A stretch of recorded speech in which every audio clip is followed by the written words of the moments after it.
So the first mutiny was back when we were still in LA. It was that year where we were the worst team. Like Hydron, I think, was like the ringleader, and then he kind of like galvanized everyone. And the Koreans were like there to like show like support, but like really like I don't think they felt like that strongly. I'd say season 3, I think $500,000 for a star player was like that was like acceptable to teams. From a Especially, different team, though, right? Not from contenders. yeah. Well, no, a top contender. Like, would you sign Sparkle for, or would you sign a Sparkle for 500K? Like, I'm not talking buyout 500K. I'm talking all in. Like, so Buyout assume, and salary. yeah. So assume he's making 250K. That's 250K buyout because that's how you dealt. That's how EM and Runaway worked. If you whatever your salary you're gonna give him, that was the buyout. They wanted 100% of that because that was the max you could offer. Did you end up being profitable then? Because overall, you've always been pretty aggressive with your transfers or getting rid of players if you don't see them fitting or working out in the team.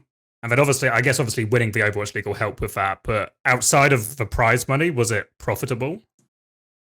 Yeah, I mean, I think the money, right? The surefire money is in the Esports World Cup, and then I don't think any org is going to get besides Toronto Defiant for whatever reason getting a roster just for OWCS. I mean, they might also be in Esports World Cup. I have no idea. If they are, then that makes much more sense. Hello, everyone. Welcome to episode 13 of Uncoachable. Now, when you think investigative journalism in esports, you might think of Richard Lewis, three-time Esports Journalist of the Year winner. You might think Yiska if you're thinking about Overwatch, the lone journalist carrying the flag. But there's a new face in investigative journalism, and it's Free Faces. It's our Free Faces. We're now getting to the bottom of this Florida Mayhem mutiny. We've heard Gunba's side of it. We've heard Hydron's side of it. Now for the third and probably final installment in this trilogy, we're going to get Albert Ye's take on what the hell happened at the Florida Mayhem back in Season 5. Welcome, Albert. Thanks for having me. That actually wasn't even the first mutiny at Florida Mayhem, but we can talk about that. We can talk about either one. Let's go to the unknown mutiny. I mean, we've not solved the first case, but we can crack open another case because we're good journalists. We got that in us. So the first mutiny was back when we were still in LA. It was that year where we were the worst team. Oh yeah, yeah, and with like the Swedish and Finnish roster. No, that was year 1, and then we got rid of like most. It was just Tavik. He was the last remaining Swede on the Mayhem roster. But yeah, awesome guy tried to mutiny me, or he tried to mute not just me. He tried it was everyone. He tried it. He was like a player coach at the time, and he literally tried to mutiny everybody. So that was the first mutiny. If we want to get into that, I'm literally trying to think who was on that roster. Like, if you did the quiz right now, we could start with the quiz. That would be like if we start with the quiz, everyone will just turn off. We need to leave the quiz to the end to keep everyone roped in. Apart from Tavik, I literally don't remember a single player from that team. There's so many players you could just start naming. It's like Maniton or something. Like Sire player. No, Maniton was on our academy team that year, season 2. This is for like Zephyr, right? Zephyr, Gargoyle, yes. Fate. Oh, well, that was we had a lot of players. We had a ton of players. Gargoyle and Fate were towards the end. But yeah, the Apply was on that roster for a bit. Oh yeah. Then we did the trade with for Fate where we sent like a bunch of academy. We sent Shax. Gravy was on our roster that year. Hagapion was on our roster. We had how you pay? Do you remember the budget for both the A team and the academy team back then? Because the fucking money that we were spending back in the good old days was fucking crazy. No, insane. God, I mean, the academy had their own apartments. Like the costs were up there. I wasn't in charge of doing the costs. I was the GM at the time, so I didn't have access to the budget. But we were definitely spending like a pretty penny. Dude, I feel like most teams back then were spending more money on their academy teams than teams towards the end were spending on their like actual Overwatch League teams. In terms of like, so many academy players had really solid salaries too, like 40, 50K. Like you said, like apartments, like Toronto had apartments, you guys had apartments. I'm sure there was, I mean, Philly Fusion, we had a gaming house for the academy guys. Yeah. No idea how Overwatch wasn't profitable when I think back to it. Well, I mean, now you look at it, and I'm pretty sure that like almost every academy team player would have been getting a better salary than what a tier 1 professional will get paid this year. You know, like there's probably like 2 teams in the entire world that will get paid better than being on XL2 or something. Like, it's not looking great. You have to win a championship or 2 in the meantime to make it up. Yeah, the prize money could make it, depending on how much is crowdfunded. I have no idea. I mean, but if they release a Mercy skin, like they could be paid the most they've ever been paid. It's true. Like I've got a little spreadsheet working out what happens if I get first, second, or whatever, and it's like, especially if this like Saudi World Cup thing is true, then if you place high in that one, then actually you can make a lot of money this year. But it's like, I think we've even spoke about many times on this podcast, the new system is like so top heavy, you know, like unless you're finishing like actually beyond seconds, like the prize money is like so low for any of these teams in the regions. Yeah, no, it's like it's like an inverted pyramid. Like you get nothing, and then like for finishing first, you might get like a ton. But yeah, I'm curious what the splits are because they didn't do any of the splits for the majors. Like how much does first get, or is it evenly split? Like how are they going to split the prize pool? Yeah, on my spreadsheet, I just ran under like the ones that for the online tournaments where it's like 30k for the first and like 15k. Oh, you did the same percentages? Yeah, I just assumed it would be something similar for the other tournaments, but I don't know if that's the case. I mean, the real question is like, is it even like guaranteed that the like big tournament will crowdfund more than the what do you call the online ones, minors, if they're not majors? I feel like the comparable should be the World Cup, right? Or how much they crowdfunded. Hopefully, it gets around 500 at least, which is what World Cup was. 500k. That's what I heard. Really? For World Cup. We're so back. Yeah, but the thing was like with World Cup, you have to wonder like how much of that crowdfunding was people thinking, oh, this skin is awesome, so I'm going to buy the skin, versus people being like, oh, I'm going to contribute to the World Cup prize pool. Because I think like less people are going to want to contribute to the major prize pool compared to people that, you know, were like buying into like some nationalism of the for the countries. Yeah, you know what I mean? For sure. Yeah. So I think that unless the skin is actually good, the chances are the prize pool, like the crowdfund, will be lower. And there's absolutely no way that Blizzard will do like a TI type model where, you know, the thing that they're selling is actually worthwhile and worth buying in game. Yeah, you know, like anything remotely fucking good. Like there's just no way Blizzard's going to do that. TI is not a good example because didn't the last one flop? It was only like 3 million. Yeah, the last one like the end. It was like really their last TI prize pool was terrible. Dude, what happened? They fucked up the compendium. Oh. Because wasn't the one before that like 40 mil or something? Yeah, it was. Ridiculous. So TI used to be every year. It was like bigger and bigger and bigger, and then this year it was like it wasn't even close to like. It was just terrible this year. I guess that explains why I didn't hear about TI this year. But what the fuck? What happened? Like, what did they just start selling a pile of shit instead of a good compendium? Like, what was the difference? I don't know. This is an Overwatch podcast.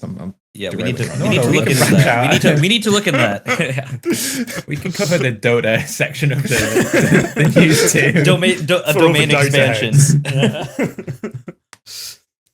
Let's get back to this mutiny then. So sure, we've established there was a bunch of Koreans. So who is on either side of this mutiny then?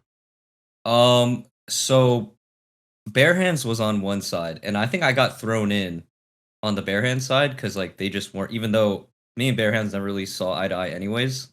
So I don't know. It was like the 50 Cent me. It was like I was like, what do you say? Like fuck me for? Like I didn't like I'm with you guys. Like I don't want these changes either. But there's like a lot of changes going on. BEARHANDS got like the head coach from God, what was that team? WGS Armament, I believe is what they were called.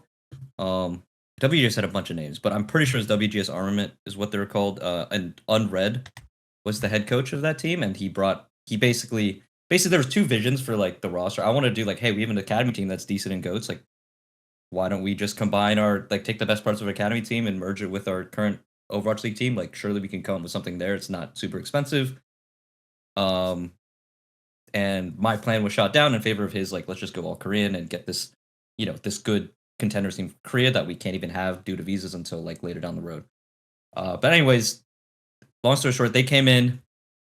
The head coach Unred was being very, very strange. And we ended up firing him after like a week. Because he was threatening players, like he was threatening Zephyr that he was gonna bench him and he was gonna send him back to Korea. Like he was like, oh, I have you pack your bags like tomorrow, and like it was a whole mess. Like, players were like recording conversations like level of bad, like secretly, and so like we had like I literally had to like listen to like here's like a recorded like audio call of like, like this is like they recorded like conversations with BEARHANDS, they recorded conversations with Unread and like all that, and then I ended up having to fire Unread because he was just threatening, like you just can't threaten, like he didn't talk to anybody about roster changes. He was just threatening players like, hey, like I'll just fire you tomorrow. If only those American Tornado players put microphones in the room with Gunba, maybe he would have lost his job too. From what I'm hearing. Listen, depending on what state you're in, that could just be illegal and inadmissible. But check your local state laws before recording. Max, did you ever work or hear about BEARHANDS? Because was he before your time? It's all before my time. Like I came like middle of season 3, so yeah, it's back when Jesus was a boy, I think.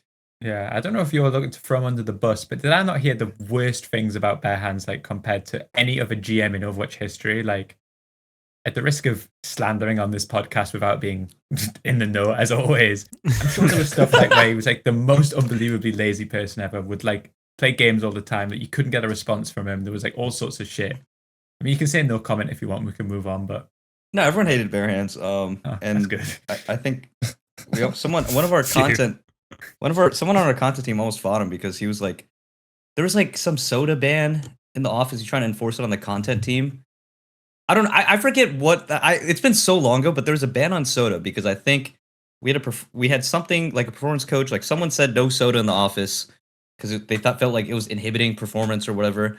And then our content team, who has nothing to do with our Overwatch League, like our players, like they drink coffee. I mean, not coffee. They drink like Coke every day, and they had like soda every day, which is fine. Like, who cares? But he was trying to like enforce it on the content team, and then like they got really mad at him. So yeah, that was interesting.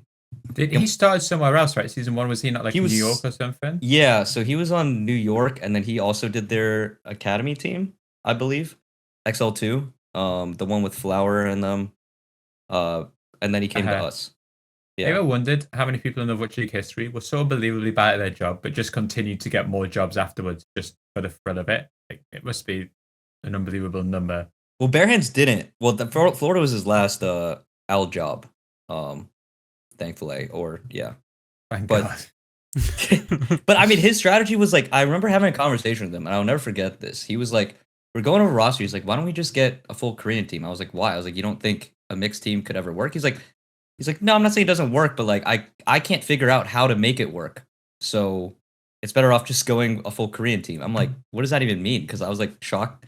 At the time, Shock were like the best GOATs team. I was like, that's a mixed roster, right? Like, and they're the best team in the world right now. Like, why are we just saying mixed teams can't work at all? Like, we just go full Korean. Especially when the logistics were against us. Like, oh, we're just gonna toss our entire season. Like, the reason why we were dead last is because we could have made changes that were able to get us wins that season, but instead we just chose to like.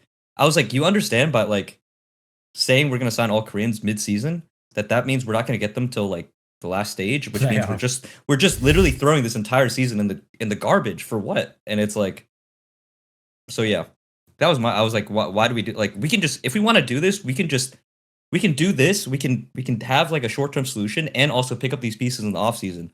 We have more time to get them integrated, and if they're still the pieces that we want. But he was just like, oh, let's just get them now. And so we just ended up going full. That's how we ended up going full Korean for a bit. On Mayhem. With the main man Yaki popping off, hard carrying every week. I mean, he was 2020 Yaki. 2020. Okay, his first season with Mayhem, he was different. He was still good. That's like the only season that he built hype in. It's the only season he did anything. He still lost important matches, but he actually got some hype there. Listen, if I got Lee J gone first season of like, we would have been really good. We were 6th in 2020. Yeah, you guys were pretty good that season. If we had Lee J gone instead of Chris, like, we would have been really good. Did you say you were 6th in 2020? Yeah. Look it up. Look it up, bro. They knocked us out of a tournament. They went like finals and stuff. There was a time where that Florida team was actually like probably competing for third best in NA for a long time, right? Yeah, the COVID. Yeah, we like all after everyone was like quarantined, we started playing online. Like, I mean, I guess maybe we were just onliners, but that's a different, Yeah, that's a different conversation. But yeah, you might want to cover your ears for this one, Max. But I was unironically studying Yaki Pov because I felt like the way he was playing Tracer in that meta was like pretty unique. I Yeah, was that trying was- to teach Carpe how to do it. You were trying to teach Carpe how to play Tracer, one of many, unfortunately. Unfortunately, I mean, Yaki that season he was the top. I would say he's the top 3 tracer. yeah, I would say so too. Because Shax was Two. also insane that season. Shax, him, Yeah. and then Striker. Okay, probably, I- right? Yeah. I mean, Valiant. We never beat Valiant that season because I feel like those Valiant players had like the biggest. They had the biggest like bone to pick with us, but like none of our players on that team had anything to do with that. What do you So- mean, bro? What do you Florida mean Mayhem, they had nothing to Academy. do with it? They had fucking Rain. He had the biggest bone in the world. No. to I meant pick. on the players on my team on Florida.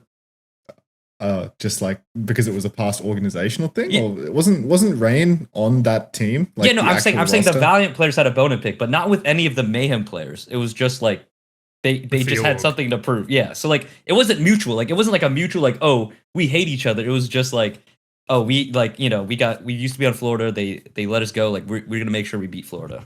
That's how I felt like every time we play Valiant. Yeah, well, I don't know. Yaki always got gapped. Shax I mean, our whole team got gapped. Our whole team got gapped. Mainly It was- Yaki though. 99% it actually Yaki. wasn't mainly Yaki. Actually, No. it was definitely their main support more than anything else. Yeah. You had, I forget what main support We you had had. Chris. To Chris. Yeah, Chris. Yeah. That guy was so I said, fucking bad. imagine we had Legion on. Imagine we had Legion on. How much better we would have been. Yeah, no, it was. Did you Chris's see fault. that he's coaching now, Max? Big Yakster. He's taking Yeah, the no, reins. I mean, paying that guy to think, it's like paying Helen Keller to see or something. Like, it's not good. Sorry, Yaki. We'll move on. Moving on from the Yaki segment. You know, you were saying like, oh, maybe BEARHANDS was the worst GM of all time. I feel like that can't be right. You know, like that's one guy that was incompetent for like some small period of time. Look at like someone who has Yeah, like a real no. breadth of work You beneath need- them. you Like, look need at tenure. Flame, dude. Look at Flame. To be in the woke conversation, you gotta have tenure. You have to have. You can't just have like a 1 season, 2 Yeah. season. You know. I guess. It's a question but, like how many rosters did they fuck? Like, dude, I remember in season 1 when Flame built his Houston team. I remember I was on like some unbelievable copium where I was like, "Oh, this guy's smart. He understands how to build a fucking roster." You know, I was like, "All these teams just picking up super teams are so dumb. What you need is an existing group of guys." You know, and I was like, "Okay, that what he's done, Flame is so smart." And then it turns out it really wasn't. It wasn't that smart. I think we're getting headers, but I think Kate was one of the worst of all time. For Washington one? Yeah. Yeah. I was thinking of that when that one was a disaster. I think Flame though, like I knew Flame back from TF2, and there was a top team, obviously no more sponsored in TF2, who were just called Flame_idiot because they were so tired of Flame just chatting absolute bullshit and having to deal with it. They just named their team after that. So when he went on to continue to be an idiot in a different game, it really came as no surprise. How many years did he get? 3? 4 years? 2? 3? Season 1 and 2 for sure, right? I'm sure he was there. Definitely season 3, 'cause season I'm 3 sure as well. Yeah, I'm sure he was at the homestands and stuff. I actually think he's a nice guy for what it's worth. Every time I interact with him, I quite like to play him. Yeah, I like Flame, and you know, should've as a- given him as a another year. person- Yeah, he could have turned it around. I feel like he was ironing out the kinks, like giving Boink a 150k contract. Like, Oh in my his god, final that's year and actually stuff like that is actually the single greatest mismanagement. That's worse than anything Laurie did. You know, like Boink 150k. Okay. What was the worst contract, Boink's or Roar's contract? It was Raw like multiple 100,000. It was like full guarantee when he was on Justice. Like he was on Yeah. Glad, and then he got a fully guaranteed that they had to like pay out early. How much I think- was it? Do you know? Uh, You can say. I don't know. I mean, I don't actually know. It's 6 figures is for sure. I think Boink's got to be the most egregious, dude. Like, at least there's Yeah, like that's a promise that maybe Raw could play the game at some point. But it's like, it's fucking Boink, dude. It's like giving Dahak money, you know? It's that level of terrible. Dude, when you look back at like season 1 and 2, it was actually so fucking stinky. Some players who have actually no right to have said, and they earned the biggest salaries too, right? Like the fucking Boink will have probably okay. How many years was Boink in the league? 3? Was it 3 Was it before he 2? went? I thought it was 2, think but he it's was on 200k I or think- something, right? Yeah, I feel like he got renewed or something. No, did he not? I don't know. Whatever. He it was is. he was on the season 3 roster, dude. Like he was there. He got 3 I mean- years at what, 200k, so he made over $500,000. Fucking hell. There's probably a list. There's a list of MVP candidates who've earned less money than Boink from professional Overwatch. There are people with multiple rings and less money in their bank account than for Boink. sure, right? Like, no way someone, I don't know, maybe the Overwatch League prize pool, if you got a good split, maybe. I mean, the prize pool's pretty decent. Like, assuming you got 50%. Yeah. Fuck. I wonder how much That's like Boink got in 50% is prize like pool. the worst cut because you can't take more than 50% from players in Overwatch League. So it was a lot of money if you won. Fucking Boink. There's like two ways to look at Overwatch League players. There's like those who have achieved the greatest thing in terms of who has got the most competition wins, the most game wins, the most titles, or you can look at it as who got the most amount of money for the least amount of work.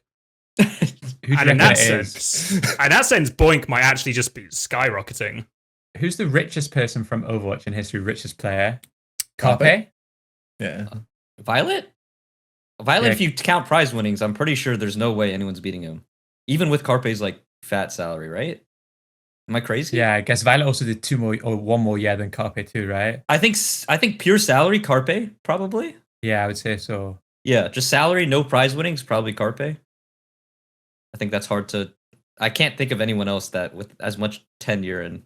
I guess Birdring's been in the league every season, right? And has probably been on good wage every season.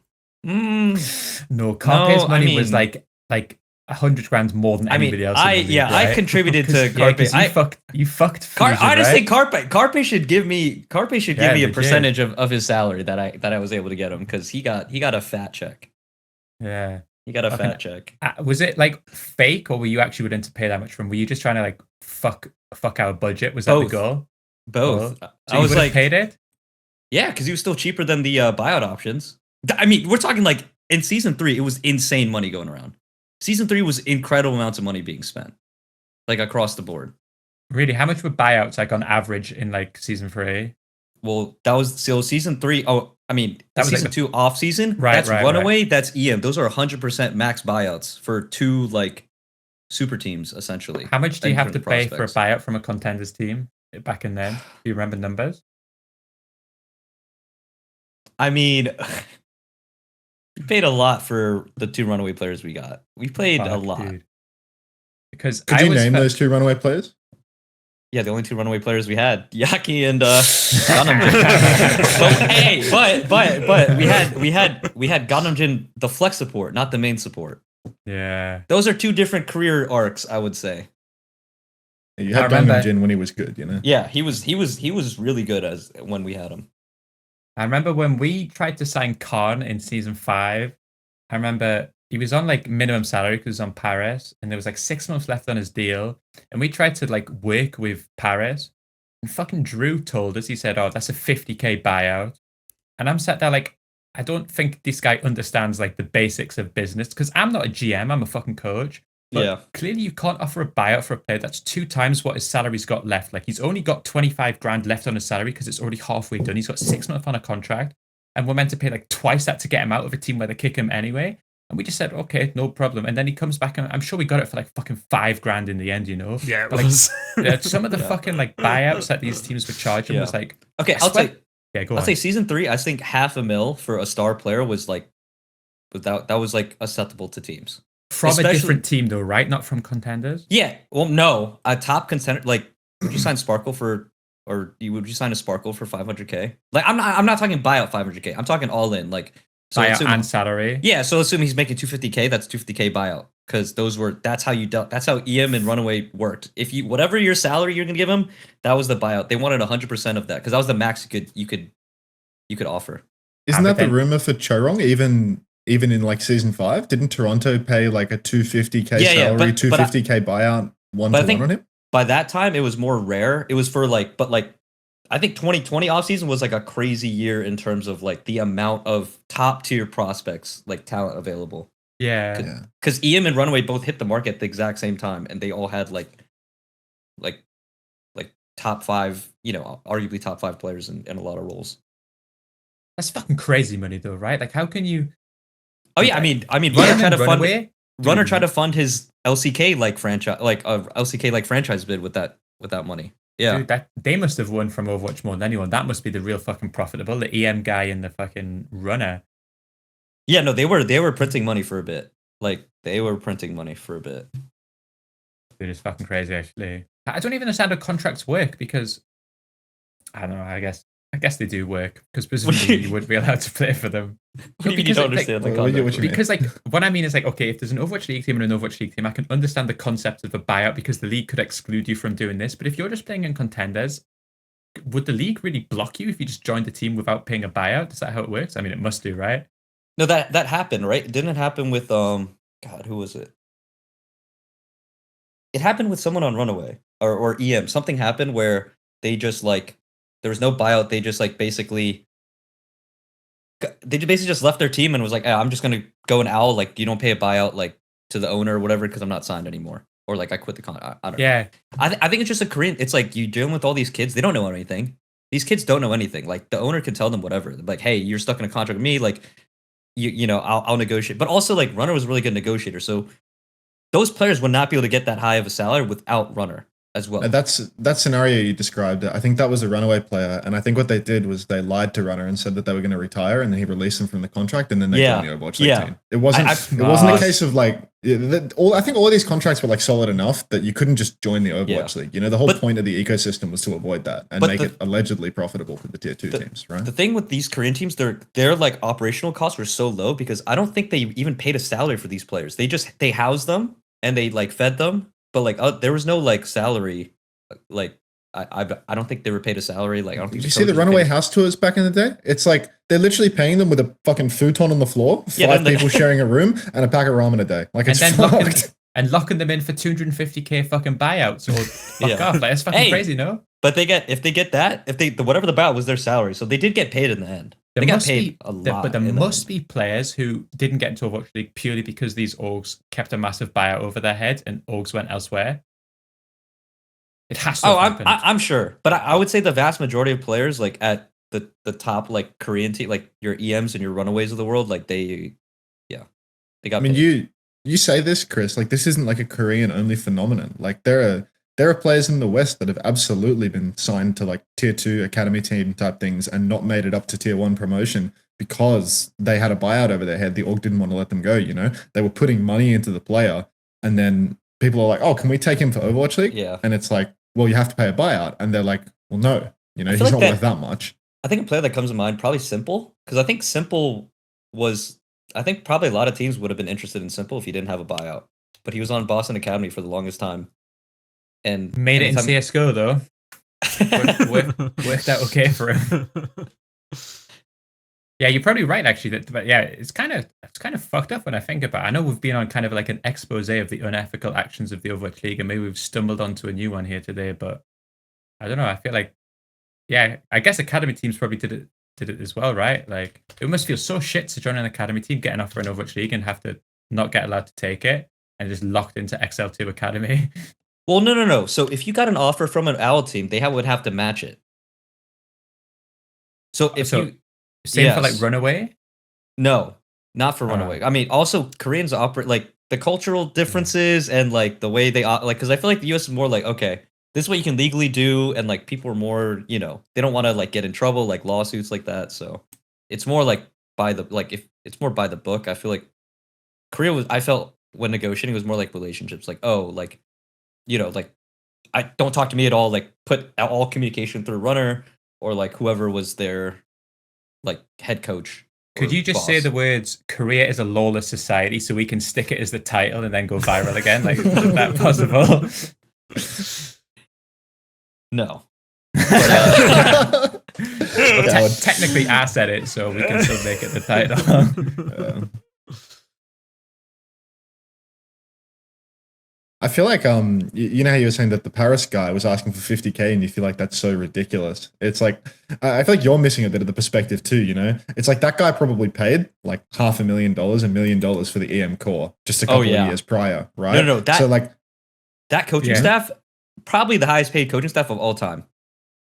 The 9K rush and stuff. 9K. Okay, so 9K was originally supposed to be the head coach. Remember that? He got signed. He got announced as head coach. Then all of a sudden they're like, "Oh, Rush was probably like, oh, if you want my players, like I got to be the head coach." So they promoted 9K to GM, so Rush could have the head coach title. But I'm pretty sure 9K also he was coaching that team. Coaching. Like, and I think Avala was doing the actual like the non like competitive the GM the other GM stuff, the real like the GM stuff, and then 9K was just coaching, but had the GM title. I've never talked to 9K about this, but I'm pretty sure it did happen. I that's can what confirm happened. it live on the Yeah. podcast. Yeah. So that had to be the most expensive coaching staff ever assembled, because I know what they were asking, and Paris was like Yeah. an expansion team, and expansion teams spend buku bucks usually because Yeah, they just don't know any better. because that was everyone was courting Sparkle, right? Everyone was going to Korea, taking Yeah. him out for dinner. Like every GM in the Yeah. Overwatch League had like Korean barbecue with Sparkle somewhere really nice, you know. Yeah. What a time to be alive for these players, dude. Like, That must you be just wind back the unbelievable, clock right? a couple of years and it's just like a fantasy world. Like, and I think they like the contrast too from like when they were in contenders as well. It's like they're in contenders and they're sleeping on futons and they're not Yeah. getting paid. And then these fucking random people from the other side of the world are flying out. I mean, it sounds like prostitution or something. It sounds awful when I put it that way. Actually, these random like middle-aged white dudes men. are flying out from across the world to buy them dinner. and then give a large amount of money to their boss and take them away to America. Exactly right. You know, they We're want considering to at the buy time their too. rights and take them away. Sparkle was probably only 17 and didn't speak English at the time, but He was well fed and then he was put on a plane. that's it. I don't think any of those EM guys people should feel bad for. Didn't they get business class on? That was the rumor I heard. I heard they got business class flights on Fuel. We had them. I had 2 business class trips on Fusion during the COVID era because we could Jesus. convince Fusion that it was like a safety thing. You know, we had to be away from all the other super spreaders. So those were even that for me. Those are the glory days. Should we cover the actual uprising or mutiny? Because, you know, we had like a really hard opener of like, we're going to get into the mutiny of Florida Mayhem. And then we're like, you know what? Fuck it. Let's talk about a mutiny with bare hands involved. Like, Yeah. Let's talk. Let's talk about the mutiny too. let's crucify Hitler. So Well, I guess it's... Yeah, Oh, go on. Okay, I was gonna say, why don't you give me the rundown, the summary of like the other 2 perspectives, and then I'll provide mine, because like I haven't watched, all of the. Not an uncoachable head. Don't lie, you've watched them. You stay Have for you the watched the quiz? You stay for the quiz. He's just a quiz head. I'm just a Ah, quiz he's guy. just The quiz. The quiz, dude. It's on my bucket. Like I've watched a few. Your Like I bucket think list.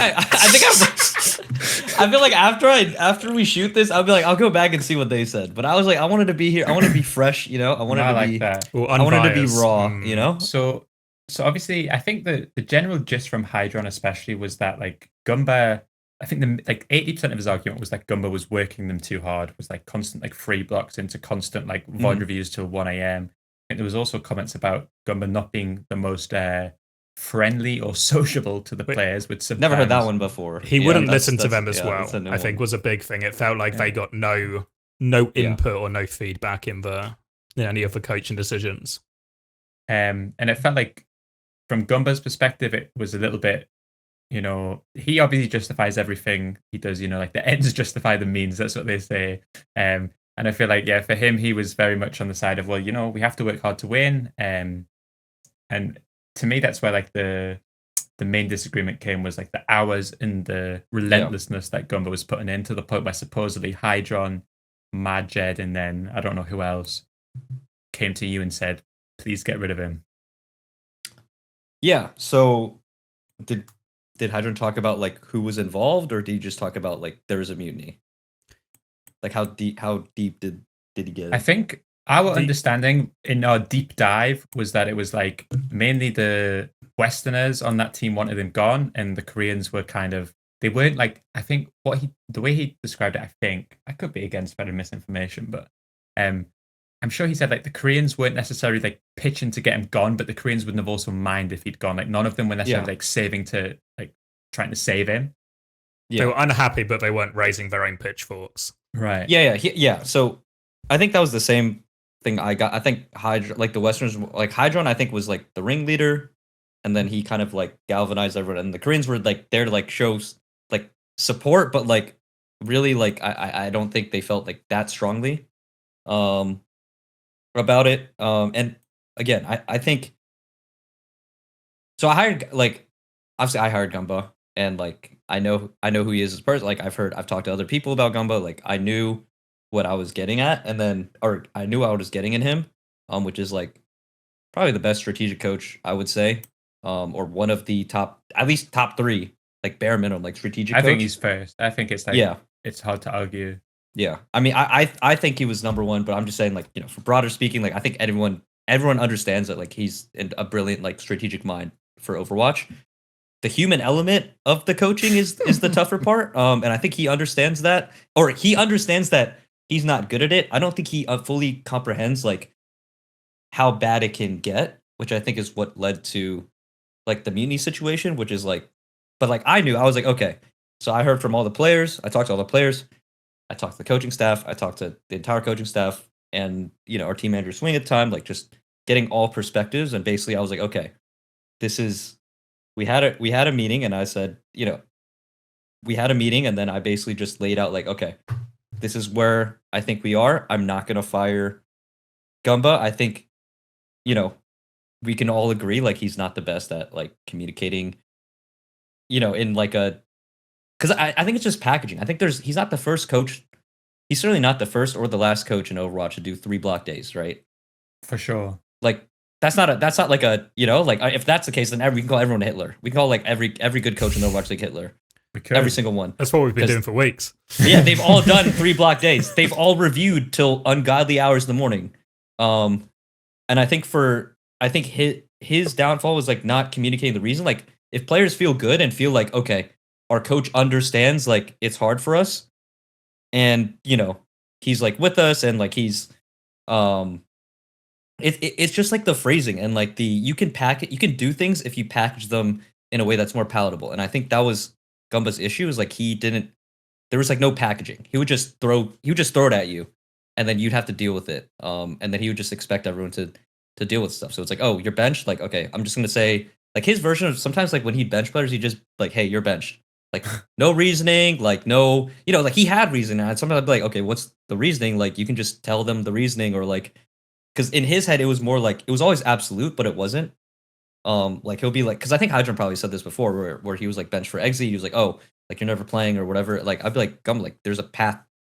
Like I understand you don't have to believe that there's a path to get minutes, but like there is always a path, like there's always a way. Like if Hydron performs better than Exi, you'll play him, right? Like obviously, and that's what ended up happening. And it's like, but to his initial, like his decision making is always like in pure absolutes. Like right at this point right now, he doesn't see a path forward. Therefore, there's like, he's not even gonna think about like, okay, here's like the path forward for a player.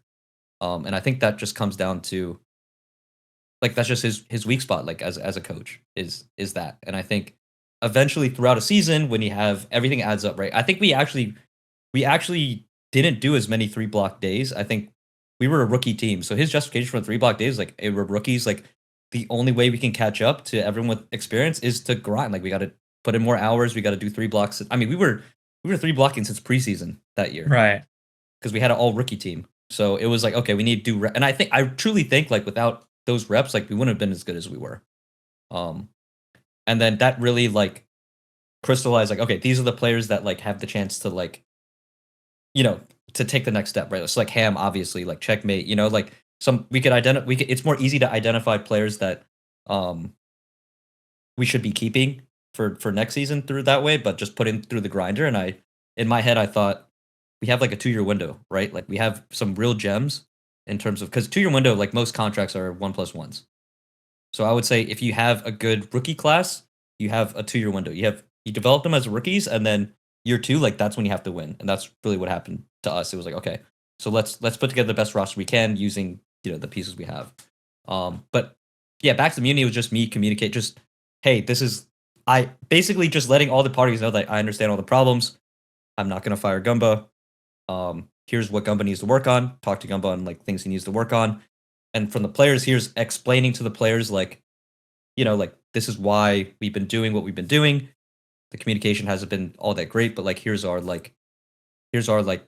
sit down like conversation, and just like put all our cards on the table.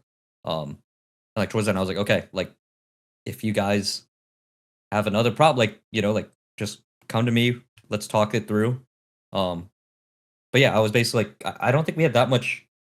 I think that was after midway through the season. I forget exactly when the Mutiny had, but I don't think we had that many months left before the season ended. So it was like, okay, let's have this sit down talk. People are gonna feel better after that, like knowing that people like they feel heard, and then let's get through the season and move on. I think one thing that was, I think they both disagreed publicly on Reddit was that, like the 1 a.m. VOD reviews and stuff, Hydron said that it happened all of the time, whereas I swear Gunba said on his Reddit thing that it only happened once or twice. How frequently did it happen, I suppose? I can't in my head, like I can't count the frequency, but like I will say I think it was more than one or two. But also like it was based on like results. So it'd be like, oh, if we just like lost really bad or like we didn't try third block, it was like a punishment, or like it was like, hey, like, you know, we need to review, like this is not acceptable, like we need to review, like something went wrong, we need to review and get better. So I think it was more than 2 times, but I don't think it was not like every day we were, you know, they were doing that. Seems like we're going to need to get a 4th person on to really complete we need the inside source. We need another perspective. We need the footage. I mean, we can, I don't, if I worked at Misfits still, I'd pull the camera footage and be, you know, like here's all the timestamps of, here's all the timestamps of when this is when they left the office. This is when, you know. Do you think that Gumba's whole approach of like punishing people for bad results, like genuinely attempting to punish them, was like actually productive, you know? Because I think there's a line somewhere in there, right? Like there's got to be some point where it's just useless, you know? And it's like Gunba, everyone like on every team would laugh at him for the fact that if you ever beat Florida Mayhem in a scrim, you would see him like get angry and post looking for scrim in the channel for a 3rd block of the same day, you know? It's like, obviously it didn't happen so much in the 2nd year because you guys would win more of your scrims. But it was always funny to scrim Florida because it was like if you would win, you would literally get a little reward afterwards of getting to see the coach have a mental breakdown and flame. It did happen last year. We did. He did do. I think for a week we had to do like 3 blocks because like we just completely flopped and So, but like I mean, for me, it's like I think it's tough to like not enable your coach to have, you know, lever. Like there's certain levers. Like obviously the physical stuff that I don't know what. You know, like Lori was doing, like the physical stuff is like insane, you know, like, but like within, I feel like a head coach is within their rights to be like, okay, hey, here's an additional scrim block because, you know, whatever, here's, you know, VOD view because we fucking suck, you know, like, honestly, it takes a mental toll on the players, but like also like, that's what Gravy's there for. That's what, like, you know, it's not just Gunba there. It's like, okay, if it's truly like reaching a point, like Gravy will be like, hey, like, you know, I think it's getting too much for the players. Like, you know, maybe we should reconsider. Like, swing chips there. Like, there's other like people in the room. Like when he's making these decisions that like can also, you know, tell him off. Was there much precursor to it before they actually came and approached you with a problem? Then that there was maybe like tension boiling up or problems before it got to the actual Uni? Yeah. No, because and I think that's how gamers are like I mean I think it's hard to it takes a lot to just approach a GM and be like, hey, I want the head coach fired. Like that's kind of like a, you know, like there's no turning back from that, like in their heads. Like obviously for me, like I've been through one, so it's like it's not just like when someone goes it's me or you, usually they don't think an outcome is like, oh, they're keeping us both. Actually, like in their head when they do that, they're like, oh, either I'm gone or they're gone in their head. And so I feel like to get to that point, like a lot has to brew up. And gamers aren't the best communicators, as I'm sure you guys are all aware and have experienced. Yeah, I think you're right. Actually, I think you're onto something there. You might be onto something. Yeah. Well, it's his first job for essentially all of these guys as well, right? So their idea of having to do any sort of like conflict resolution with anyone who wasn't just their friend already or their family, is probably non-existent. So there's not a lot of experience or structure for them to like refer back to. And I think it's hard to see like big picture when you're grinding on the day to day. Like if you're a player and like you just feel like to Hydron probably felt like every day, right? Like if you're in the shit and like you're just, you know, you're grinding, like it just days all melt together. Like you just feel like you've been doing 3 blocks for like endless amounts of time. You've been doing like one, you know, like the next 1 a.m. block like review's gonna break you. Like you get there, and as the season like goes on, like I think it's natural to feel like time just compresses, right? Like, and you just feel like you're just, or I mean, not even compresses. It's just like every day just like lasts super long. I think there's an interesting conversation to be had as well about every coach does have a system. Like in London, we would be seen as a team, maybe full of friends and nicer atmosphere, but there were plenty of players who came in and didn't fit the London system. and they just never fitted the London system. And I guess almost without exception, they were all let go or transfer or cut at some point or the other. And I think that happens in most sports teams. That the coach will have a system, and some players will suit it, and some players won't suit it. I guess maybe you can look at some of the things that happened, like where Gunba says, you're never playing for the team again. Because I think Hydron said he experienced that. I think Shaq said almost he got verbatim the same feedback at one point. Yeah. I know as, I think, who was it? Was it Fusions on 2019 World Cup, who was also very anti-Gunba at the time? So I think there's probably an argument as well. Now, while the coach should have a system, there is an element of you want to try and encourage the players to adapt and come into the system. And sometimes the over-harshness will just force them to shut down and reject it completely rather than actually... I think, yeah, I think we got players that like made sense for the system. Like I don't think someone could probably be coached by Gunba for longer than 2 years at a time. Or like coach, like imagine coaching like a veteran team. I feel like that would probably not be a great fit because veterans generally have like, I don't know, veterans like kind of just like they think they know everything about the game already, and like any new ideas, they're just like, why? You know, like let's just mirror, you know, like let's just play like standard. And I feel like Gunba's always coming up with like, oh, if this hero swap, this composition gives you like 5%, 10% better chance to win, he's gonna experiment with that comp, even though everyone on the team doesn't know how to play it, is uncomfortable. But yeah.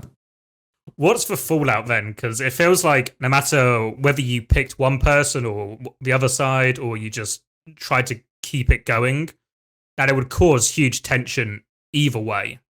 Either from Gunba being upset, obviously, that they try to kill him, or from the failed murder attempt being that we're going to have to keep dealing with Gunba, and now we're going to have to deal with him potentially being worse now he knows we tried to kill him. What's the fallout in the sort of like weeks afterwards in terms of, because obviously the next day this conversation happens and then you go back to scrims the next day.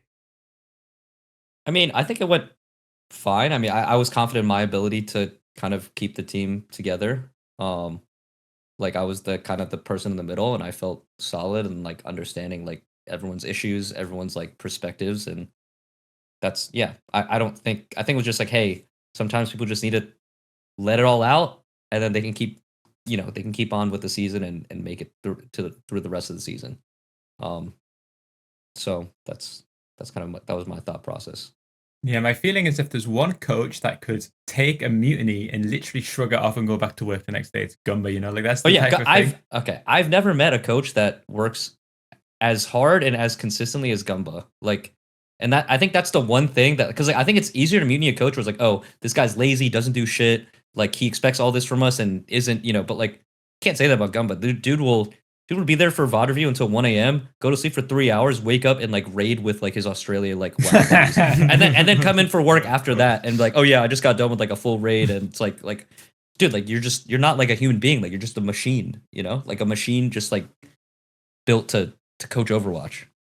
Do you ever feel like less is more? You know, like say you're sleeping 3 hours a night, you know, like you're kind of getting into the territory where it's like your brain actually doesn't function anymore. like I'm sure Gunba's, you know, he's figured it out, you know, somehow, some sort of drug abuse system. He's managed to game it, and now he actually can sleep for 3 hours a night.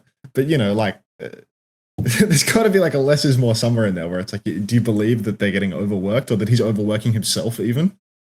100%. I think he was overworking himself, but I felt like as long as he felt like I'm like, hey, Gunba, work less. Like that's just I felt like he would be uncomfortable with not working at that level. Honestly, we had like similar with KDG where his routine would be like first day in VODs, last day in VODs. Then he would always do like an incredible gym routine, and he would just barely sleep. Oh, I mean, I can literally show like Gunba's relentless, and like I'm relentless in not in the same way he is, but like I think his will is like, he's got a very strong will, I would say. And so we had individual feedback channels for every player on the team. And there are certain players like that would just stop responding to any of the feedback. He did not give a fuck. He would still type out multiple paragraphs. Here's all your fucking mistakes. Here's like everything you need to fix. I think this is bad. No response, like for months. But he would still be filling up the channel with feedback. Maybe, I mean, I don't know if those players watched it and just didn't respond anymore, or if they never watched it and they just they just let their like review channel like fill up. I don't know, but Gunba never stopped like, because some coaches will be like, oh, a player doesn't respond to me, I'm just gonna throw him away, right? Like I'm gonna say, you know, like not worth my time, right? They're not giving me anything. Gunba would literally talk to, like in some VOD reviews, he would just talk to a wall, and he would just keep going. Yeah, I can't really imagine trying to pitch the idea to Gunba. Now he needs to chill out or relax a little bit, or like, why don't you have the morning to yourself, or take the afternoon off? I can't imagine that conversation ending with Gunba actually taking the afternoon off. Yeah, I think Gunba would find it weird. I don't know. I always felt he'd just be like, hey, you can. I don't think he understands sometimes like that people don't work like him, or possible, like some people just can't, like, you know, like they have like free time, like they got hobbies, you know, they got like a girlfriend or something they need to talk to. Like I feel like he would just like, okay, why can't everyone like work like I do? Or he found it weird when someone didn't have like the same exact work ethic. That's what I always felt. Did he always Did he always give people enough hours in the day to sleep, like to get their 8 hours? Or were there actually times where, you know, he's keeping people in the office so late that they have to come back? Or there's never, I mean, there's no such thing as being overworked at that point, you know? Like you've got enough time to go home and have a good night's sleep and come back to work the next day. Like this overwork thing, it's a myth. I mean, we, like what? I think every OWL team kind of starts their day at 12, right? Yeah. Well, we were West Coast, so we would start at 9. Okay, but that's 9, different yeah. time, right? East Coast teams like 12 p.m. Let's say. So that means maybe you wake up at 11 a.m. I mean, you're a gamer, so probably you're waking up at 11:30. Yeah, you're probably waking up, rolling out of bed and getting on the van at 12. So for us, like, I mean, unless you're VOD reviewing until 3 a.m., you still have 8. You still have 8 hours of sleep every night. Yeah. I mean, did they get that? Like, probably not. They probably went back and played League of Legends or whatever the hell they played. that's true. That's on them, you know? Yeah. But it's not like we were VOD reviewing so much that like they literally didn't have enough time to get sleep. Because I think Gunba definitely recognized that sleep is most important for performance. Yeah. Because I think, you know, if you're getting paid a 6-figure salary to be on, you know, one of the most competitive teams in the world, like at the absolute top of your competition, and your coach wants you to work kind of hard, you know, like he wants you to stay and work hard to try and be the best. You know, I think I kind of see the case for that, like low key, just between me, you, and the rest of the podcast viewers. But also you have to remember it's not a whole year, right? Yeah, it's like we're asking for. I mean, you're asking for a few months, you know, and then sometimes there's a mid-season break. There's maybe you don't make playoffs, then it's like another, or you don't make one of the mid seasons, and then you just have a random like 2-week break. We don't have to do shit. It's more of a sprint than a marathon at times. In theory as well, everyone really knows what they're signing up for. Like, I don't think any of us got into Overwatch League at any point and thought, I've made it, this is going to be cushy and an easy ride from here out. Everyone knows they're getting in for long hours, potentially having to sacrifice quite a lot, especially around like tournament days or playoffs and all of these things. So I think there's an element of like, you should expect it to be difficult. Yeah, I think a lot of people in tier 2, like in a sense, they work harder when they're in tier 2 just because they're playing all of the time, you know, like they're putting in insane hours, but almost none of them are like actually working in the sense of the word, that it's like, you know, lots of people aren't reviewing. You come to Overwatch League as like a kid, and then you get there and it's like, oh, you actually have a boss now, and you have to listen to what someone tells you, you know, like you're actually like getting bossed around and you have to show up to work and stuff like that. There's like that adjustment. And I mean, it might be difficult. It might be the first time you have a coach that you're like, oh wow, this guy's like actually saying things that make sense. I feel like at tier 2, it's like it's terrible. Like, and their version of grinding is like, okay, they have some scrims, right? And then it's like, okay, they don't get coached, and then they grind ranked. Ranked is abysmal. Like they're I mean, also like they're not fully locked in ranked anyways. They're just they got their headphones in, they're listening to music, they're talking to friends. Like that's not really like intentional practice. You're just you're just playing up the game. It's like one of those like Spilo coaching things that he always talks about, this idea of like purposeful practice and stuff. And I think he's probably right with it. Like players will grind like 3 hours of ranked while listening to music, tabbed out, off rolling, and then come back and tell you that they've been fucking grinding.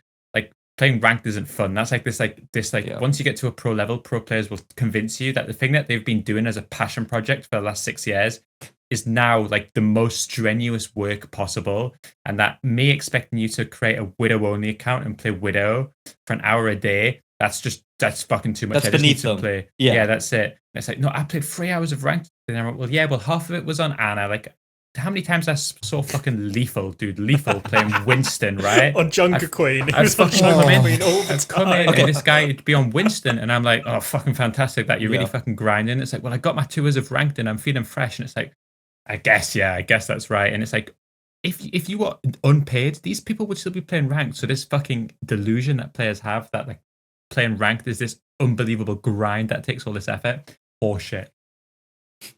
Yeah, no, I think it's actually like genuinely unbelievable how many of the Overwatch League pros, it's like they'll know that they have a hole in their hero pool, they'll know that they have some sort of issue, and they're just fucking mentally incapable of practicing the hero. You beg them, you get on your knees and you beg them to fucking practice the one thing that they need to improve on for their full-time job. That's their entire life. And they're just like, I can't win on that. Yeah, it's like, I can't win on that. I just can't play that. I can't carry on that hero. It's like, what the fuck is wrong with you, dude? Like, this is your job. But there seems to be like a disconnect as well, because the reason they're so good at the other heroes is by doing exactly what you're asking them to do now. Like, just play it loads, put in the hours and figure it out. Yeah, but they're like, their expectations shift, like if they don't have that immediate success, or they could just win the game easier on something else, like they see all of the solutions to win on their 1 tricks or their 2 tricks or whatever it may be, so then they don't want to go to their weaknesses anymore. They've had enough of losing. They just want to win forever. It's like, if you ever watch this, Space isn't the example here. Space is good. But you ever watch a Space stream nowadays? It's like, that guy's just purely playing Overwatch 1 heroes, Like, I always boot into that guy's stream, and it's like, I've never seen someone play so much fucking Sigma and Zarya in my life, It's just like non-stop. Again, I'm not trying to flame Indy here, because that guy was goated. But, just anytime I watch him nowadays, he's just like, he's always on the old school heroes, because it's like he wants to win on stream for all of his games, and the only way to win on stream is to play the old shit that he's really good at. Like, it's the exact point that Albert makes about like why Gunba would struggle with veterans. Is I do think there is Overwatch players hit a certain age. I think it depends on who you are about what age it hits, but I think your brain turns like, I guess the opposite of plastic, it turns to stone, and your ability to learn anything new is just gone. And you just kind of have to work with what you got. I don't even think it's such that. I also think it's the ego. Like, when you have 4 years and getting paid that much money, like, you're like, fuck this. Like, I can get coached by, I can go on any team. I can get coached by anybody. I don't really care about winning that much, honestly. I just care about the check and like getting paid to do something that is fun. And like, getting coached hard by Gunba is not fun for most people, like, for sure. But I feel like I told people, I was like, he's the coach that you're gonna hate. Like, you have coaches that you love that don't really help you grow, and then there's 3 coaches, right? There's coaches you love and they help you grow. There's coaches that you love, don't do anything for you, but like great people. And there's coaches you fucking hate, but like they make you better. But you have to like wrestle with that. You have to like, you feel like you succeeded despite them instead of because of them. And it's like, Gumpa's that type of coach. Like, he'll make you better, but you'll be like, nah, like, I don't really need Gunba. Like, I was always this good. I feel like that's probably how a lot of people feel at the end. Do you think? Go on. I feel like with that type of coach as well, you need like the result to back it up. Because if you're in like the Boston situation, and you're like if Boston were winning all their games where Laurie was making them run laps, they'd be like, they're running marathons. I'm gonna keep going outside. I'm doing another lap. I'm doing more laps. It's working. We're winning all our games. But if you don't have success and you're pushing everyone really hard, it's really easy for everything to just collapse, and the players just to lose all confidence in the system, lose all confidence in the coach, and then the whole thing's just fucked. Yeah. Well, how much belief do you think the most recent iteration of the Mayhem had in Gunba? Like you said, for months, like typing feedback into channels and like nobody's replying, stuff like that. Like he's just typing into the void. Like, to what extent do you think the success of Mayhem this year was like? Was it Gunba giving people like individual pointers and tips and stuff like that? Or was it like the overall strategy? Like, how heavily do you think people bought into what Gunba was doing in the most recent iteration?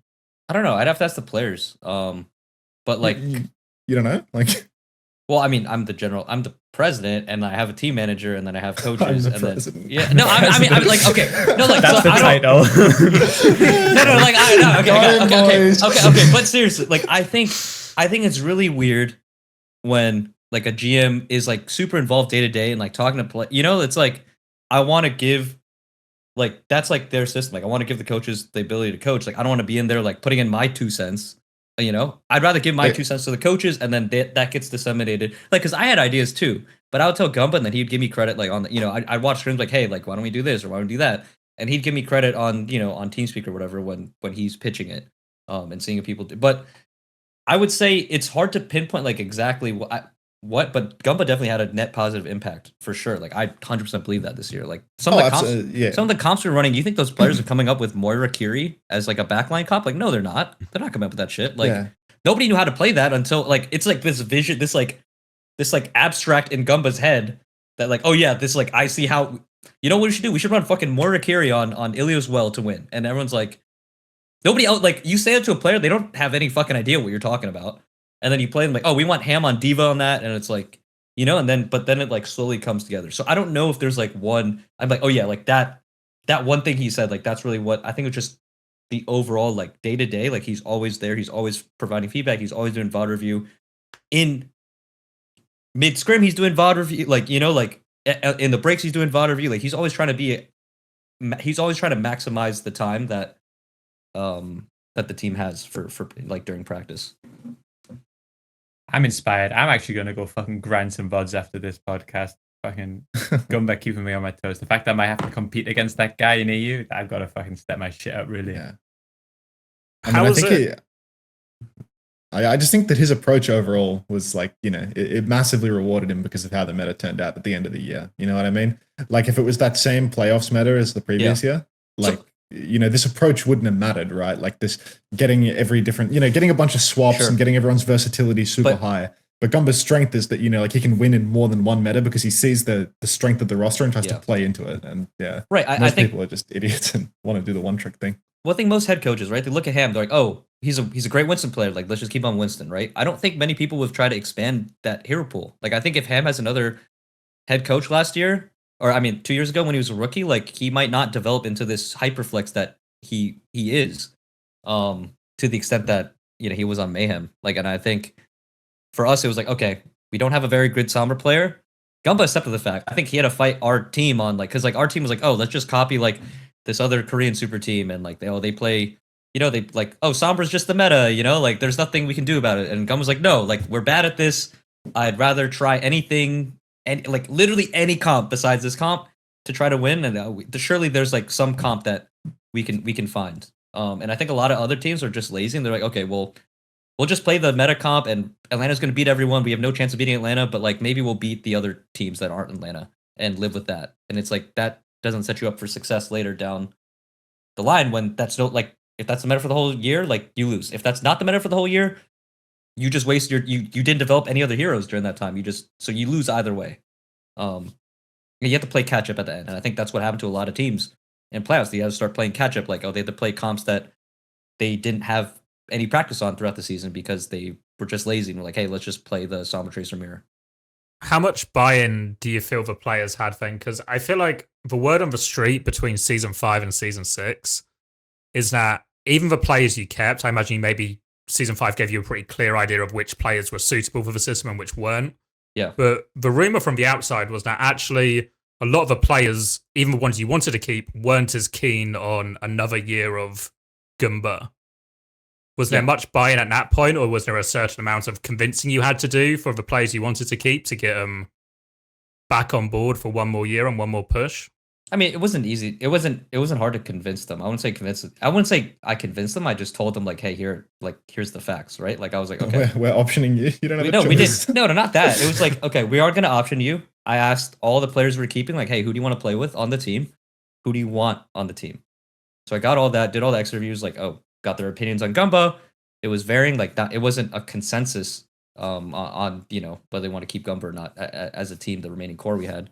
But there's several different opinions. But then I just told, like, Ham asked for his wish list, like, okay, no lie, wait, I was like in a hotel room, I did all the extra interviews because before they flew out to Korea, and I was like, hey, like, what's your ideal roster? Like, I was like, I can't promise I get all of them, obviously, because we have budget restrictions here.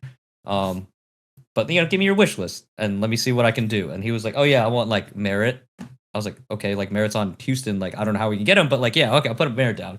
Like Chorong, like I already knew Chorong. I was like, okay, well Chorong's gonna have like probably a high salary, so like I don't know how we fit that, but like so I put him down, and then those were that, and then those were his like pieces, and then we ended up getting the exact roster that he wanted. So I was like, there's nowhere else he could play with this exact roster. and like he's friends with like everyone on the team.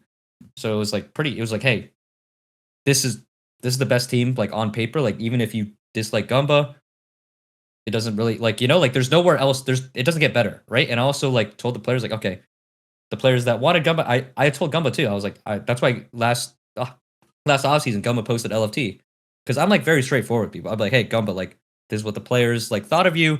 I'm I have to do my job, and I have to like at least make an attempt to get other coaches. I mean, I don't know. I reached out to you, Chris, last offseason actually. Yeah, I think you've said this to me before, but I think it's Kappa Flapper on a stacker, as the kids say these days. I don't think you actually DM'd me. It's in our DMs. I mean, either you or it was you or Nookie, but I did inquire about you for sure. 100% I did. You DM'd the wrong Chris. No. I've got our DMs right here because. But yeah, I was looking at, and I told Gunba like these are the coaches that I like try to talk to 9K. 9K's always said no to me. And I was like, okay, well, I talked to all the other candidates I can think of that would fit our roster. And could be upgrades over Gunba in the players' heads or whatever. And I was like, they all said no. So this is our best like option. I was like, okay, we're gonna stick with Gunba for next season, and that was it. And that's why Gunba posted LFT, because like Gumba's very straight. Like I'm very straightforward with Gunba, and Gunba doesn't take things like emotionally or anything. He's just very like, I can just say shit to Gunba and like he'll understand, And I think it's been very easy to work with Gunba in that sense. And also he's like gets very creative with roster construction. I like to get creative with contracts, and like, I mean, he probably told you guys this, but we took the coaching staff took pay cuts to get Choron on the roster. Did anyone come in at any point for any of your players in our off season, like for someone or for Checkmate? Wait, what do you mean? As in, did anyone try and buy from you? No, I don't know why. I don't know why nobody tried for him. I mean, there's certainly some number that I would have to bring to Ben and be like, hey, like, I don't want to do this, but you'll probably make me do this. For a certain number. Like imagine if Atlanta had like bought out someone, like they would have won. Pretty sure. For sure. Yeah. It's their issue towards the end was flexibility. Yeah. Yeah. I mean, how much they spent on the other pieces of the roster? Like they had the money, no? I mean, I think like they spent a lot, but I don't think that they actually had to go like super nuclear, because they only had 2 DPS and Stalker was a 50k player. Like Stalker was dirt cheap, that was a 50k. But the buyout 1+1 contract that got bought out for like not much at all, because someone was going mega budget. Yeah, no, he was dirt cheap. Okay. All of their money on the DPS sign up, like the majority of their money went on Lip. They were like, we're gonna go all in on Lip right at the start. Yeah. Have this like sick keystone piece that everyone wants to play with, and then build around that. So and like nobody wanted Stalker. Stalker was like, it was like Stalker and Alpha were these two just like absolute fucking freaks that cost nothing, Yeah. Like, and then like some people would pay like insane money for Yaki. But yeah, like Stalker and Alpha were just like the pickups of that off season for sure. Oh, Chris, I remember now. I asked Nookie because she said you had some clause, and I was like, okay, I don't want to do the thing where I like bypass them and then talk to the coach directly when there's something in place. So yeah, no, I do that with players, so it's okay. Good they didn't push it. For reference, the last time me and Albert spoke was 2017, which is literally fucking 7. Pre-Overwatch. No, I talked to Nookie. About. I don't know who I was signed to, where I turned down a chance to trial for Shock Academy team. I probably should have done that upon hindsight, but here we are. Oh yeah, that was like my beginning. Yeah, I don't know. I mean, was that for a player or for? I think I was still playing in the yeah. Well, that would have been NRG, right? You would have been on NRG. Yeah, energy. You clearly had an eye for talent all along. My track record for academy players that ended up going to L is I think it's over 80% of the players I signed for academy teams went to L. I had at least one season in L. Did you recruit most of that NRG team? The first iteration, all of it, yeah. And they missed out on Nene because they're idiots. I mean, Nene was a bit of a flash in the pan, though, no? It was like 1 year where everyone was like, this Nene is the greatest, and then they just disappeared. He was really fucking good. For like 1 year. And then I also feel like that one Zarya clip did irreparable damage to his career. I wasn't even thinking about it. That's the only thing that I think of when you say Nene. Is like you say Nene, and then everyone just thinks of his grab. Like he was like a much better player than that one grab, and he was even in that meta. He was a really fucking good Zarya. he was a really good Zarya in Yeah. GOATs. I just feel like after he just became a meme, and then he never recovered. His career never recovered. I just thought he wasn't, like he had like really good hype, everyone thought like, oh, this guy's going to be a freak. And then, like Goat's stuff ended and he just wasn't all that hot at the end of the day, I mean, like he never really had a good result. Did Yeah. he? I mean, I don't know what Really? happened after. I mean, sometimes maybe when you don't play anything but Zarya for a year, you just get washed up. Like, The DPS player excuse, like I had to. and then play all the Zarya other for a year. DPS players that sucked at Zarya and never actually really learned Zarya just went back to playing DPS. I mean, this guy's problem is that he's 27 years old. Like I'm looking at his Wikipedia right now. Like he's 27 years old right now. This guy's a year older than me. Like it's. I'm not fucking saying he'd be good now. Nobody's saying that. Yeah. I'm saying I feel like he had one more year in him, as like I think he should have had a longer career than he did. That's all. But he's All right. 27. So like. I wanted to ask something. Okay, so we've spoke about this topic a lot on the podcast in terms of like when it came to like Florida was seen as maybe this like, I guess you moneyballed more than most teams in terms of you guys didn't have like I felt like when you guys were on Twitter and you were like, oh, we have a really small budget. I'm like, nah, that isn't fucking small compared to No. Compared to London, yeah, for sure. Yeah. But like we were definitely. No, like, I know, but on the for sure, low. right? Like compared Yeah. to and then you were kind of able to build this genuine super team Yeah. with a budget which no one else could really compete with. And we've had discussion before where it's like, how much did Albert do versus how much did Gunba do? And I guess what I wanted to ask more generally is like, as a GM, do you feel like, because in my head, this is how I see it. I see there's two types of GM. There's a GM who has like some sort of like sports background or sports interest, who wants to play the market, who wants to play general manager. And then there is GMs of the team, which is just team manager that like signs forms and just looks after the team and kind of like lets it build itself. How do you feel about like, how much of like when it came to roster decisions in terms of like cutting players to find budget for this, how much of it was you, how much of it was Gunba? And then do you like kind of agree that there is like you are maybe one of the GMs which did a little bit more of the market playing compared to others? I think it was collaborative. 100% it was collaborative.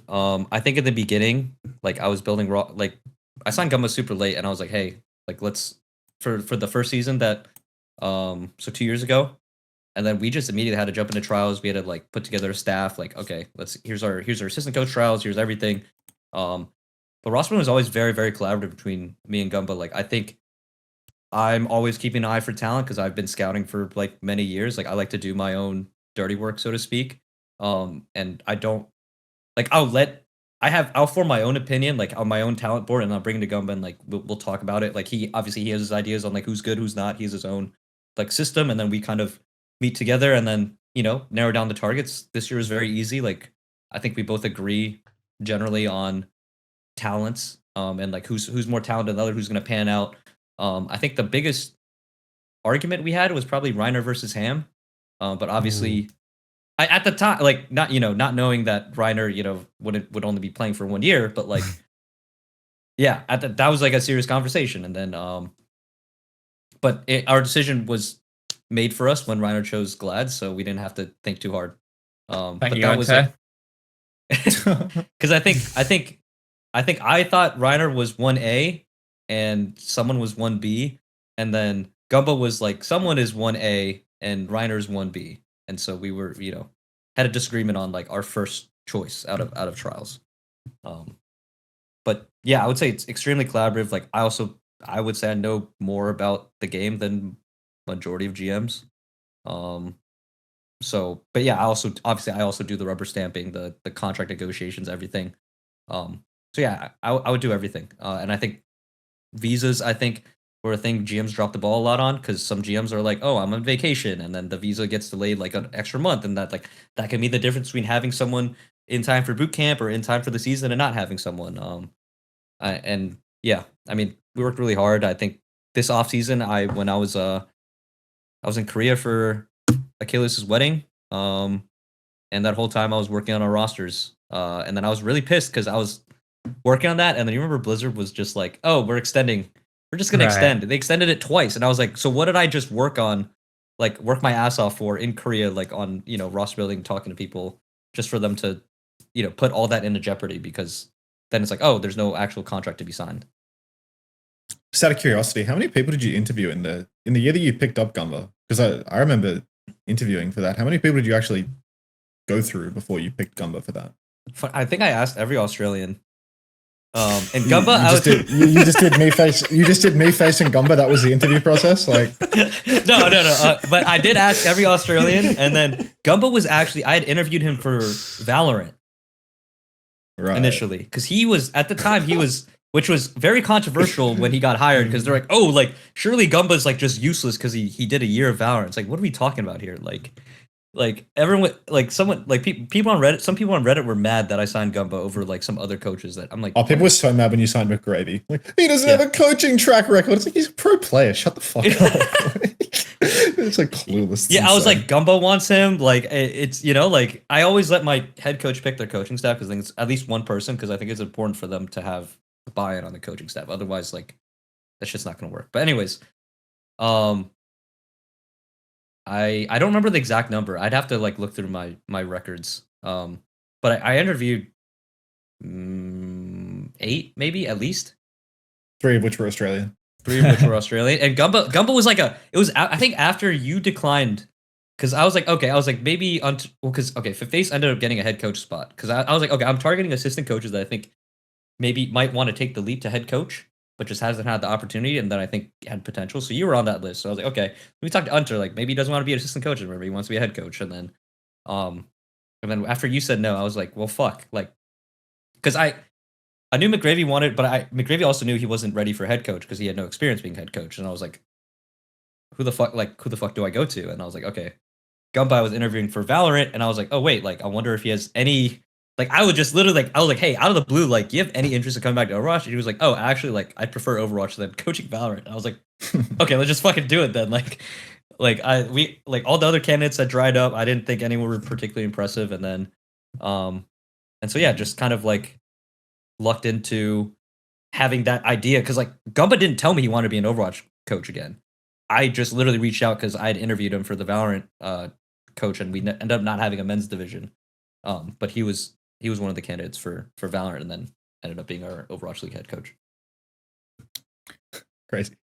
Did you ever think about going head coach, Max, in your career?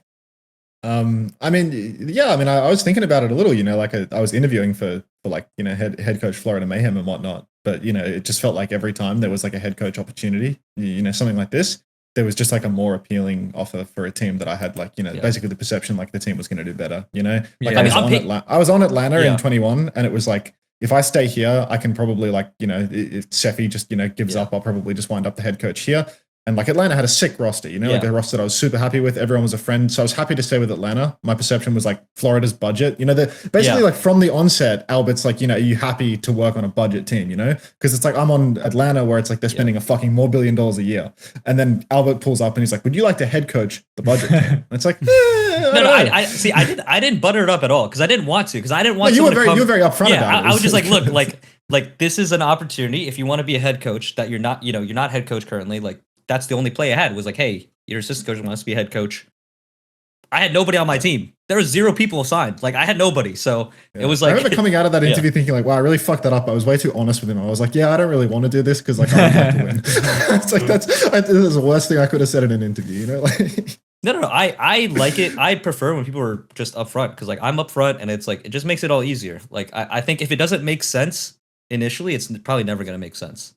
Yeah. And Gunba's the only person crazy enough to be like, hey, I'm not going to get paid as much anywhere else. I'm not going to have the resources like anywhere else. And I'm going to love it here. Like, I'm going to put like endless hours into this like budget roster. Like, he's the, like, literally probably the best person for that job. I would say.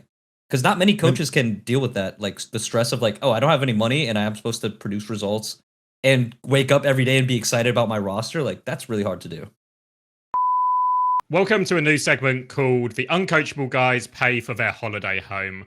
As you all know, there's a cost of living crisis, and it's getting harder and harder for all of us to afford our holiday home out in the Bahamas. So we're asking you guys if you can support us on Patreon just to help us out, because the mortgage is starting to get away from us a bit. We're trying to reduce the payments, but any money you can spare to help us keep hold of our holiday home, it'd be greatly appreciated. I'm a 26-year-old man, unemployed, living with his mother. So if you give money, then, maybe maybe I'll move out or something instead. I'm not funding a holiday home here. This is purely to Literally get out. charity at this stage. Yeah, nah. There's actually real charities you could donate to, which has less of an impact on the poor than helping Unter get out of his mother's house. So That being said, I'm told, someone tells me that there are some vague benefits that you can receive for giving money to our Patreon. Maybe the show host can rattle off some of those now. You get an exclusive Q&A, you get access to extended previews, you get access to Discord channels where you can talk to us if you want to talk to us, and we'll even respond to you. sometimes, yeah. It's pretty good, occasionally. actually. Yeah, definitely better than donating to charity, I would argue. I think surely. One of the big things I have with charity as a concept is when you give to some of these bigger charities, they're trying to help too many people and the money gets spread out too thin. There's only 3 of us, so your pennies, your dollars, they actually go further giving to us rather than to charities. True. So keep that in mind when choosing how to donate your money, and hopefully consider us, and maybe one day we can get Max a place of his own. Do you think then across both years you were in this sort of like not London cheap but on the lower end? Mm-hmm. Did you end up being profitable then? Because overall you've always been pretty aggressive with your transfers or getting rid of players if you don't see them fitting or working out in the team.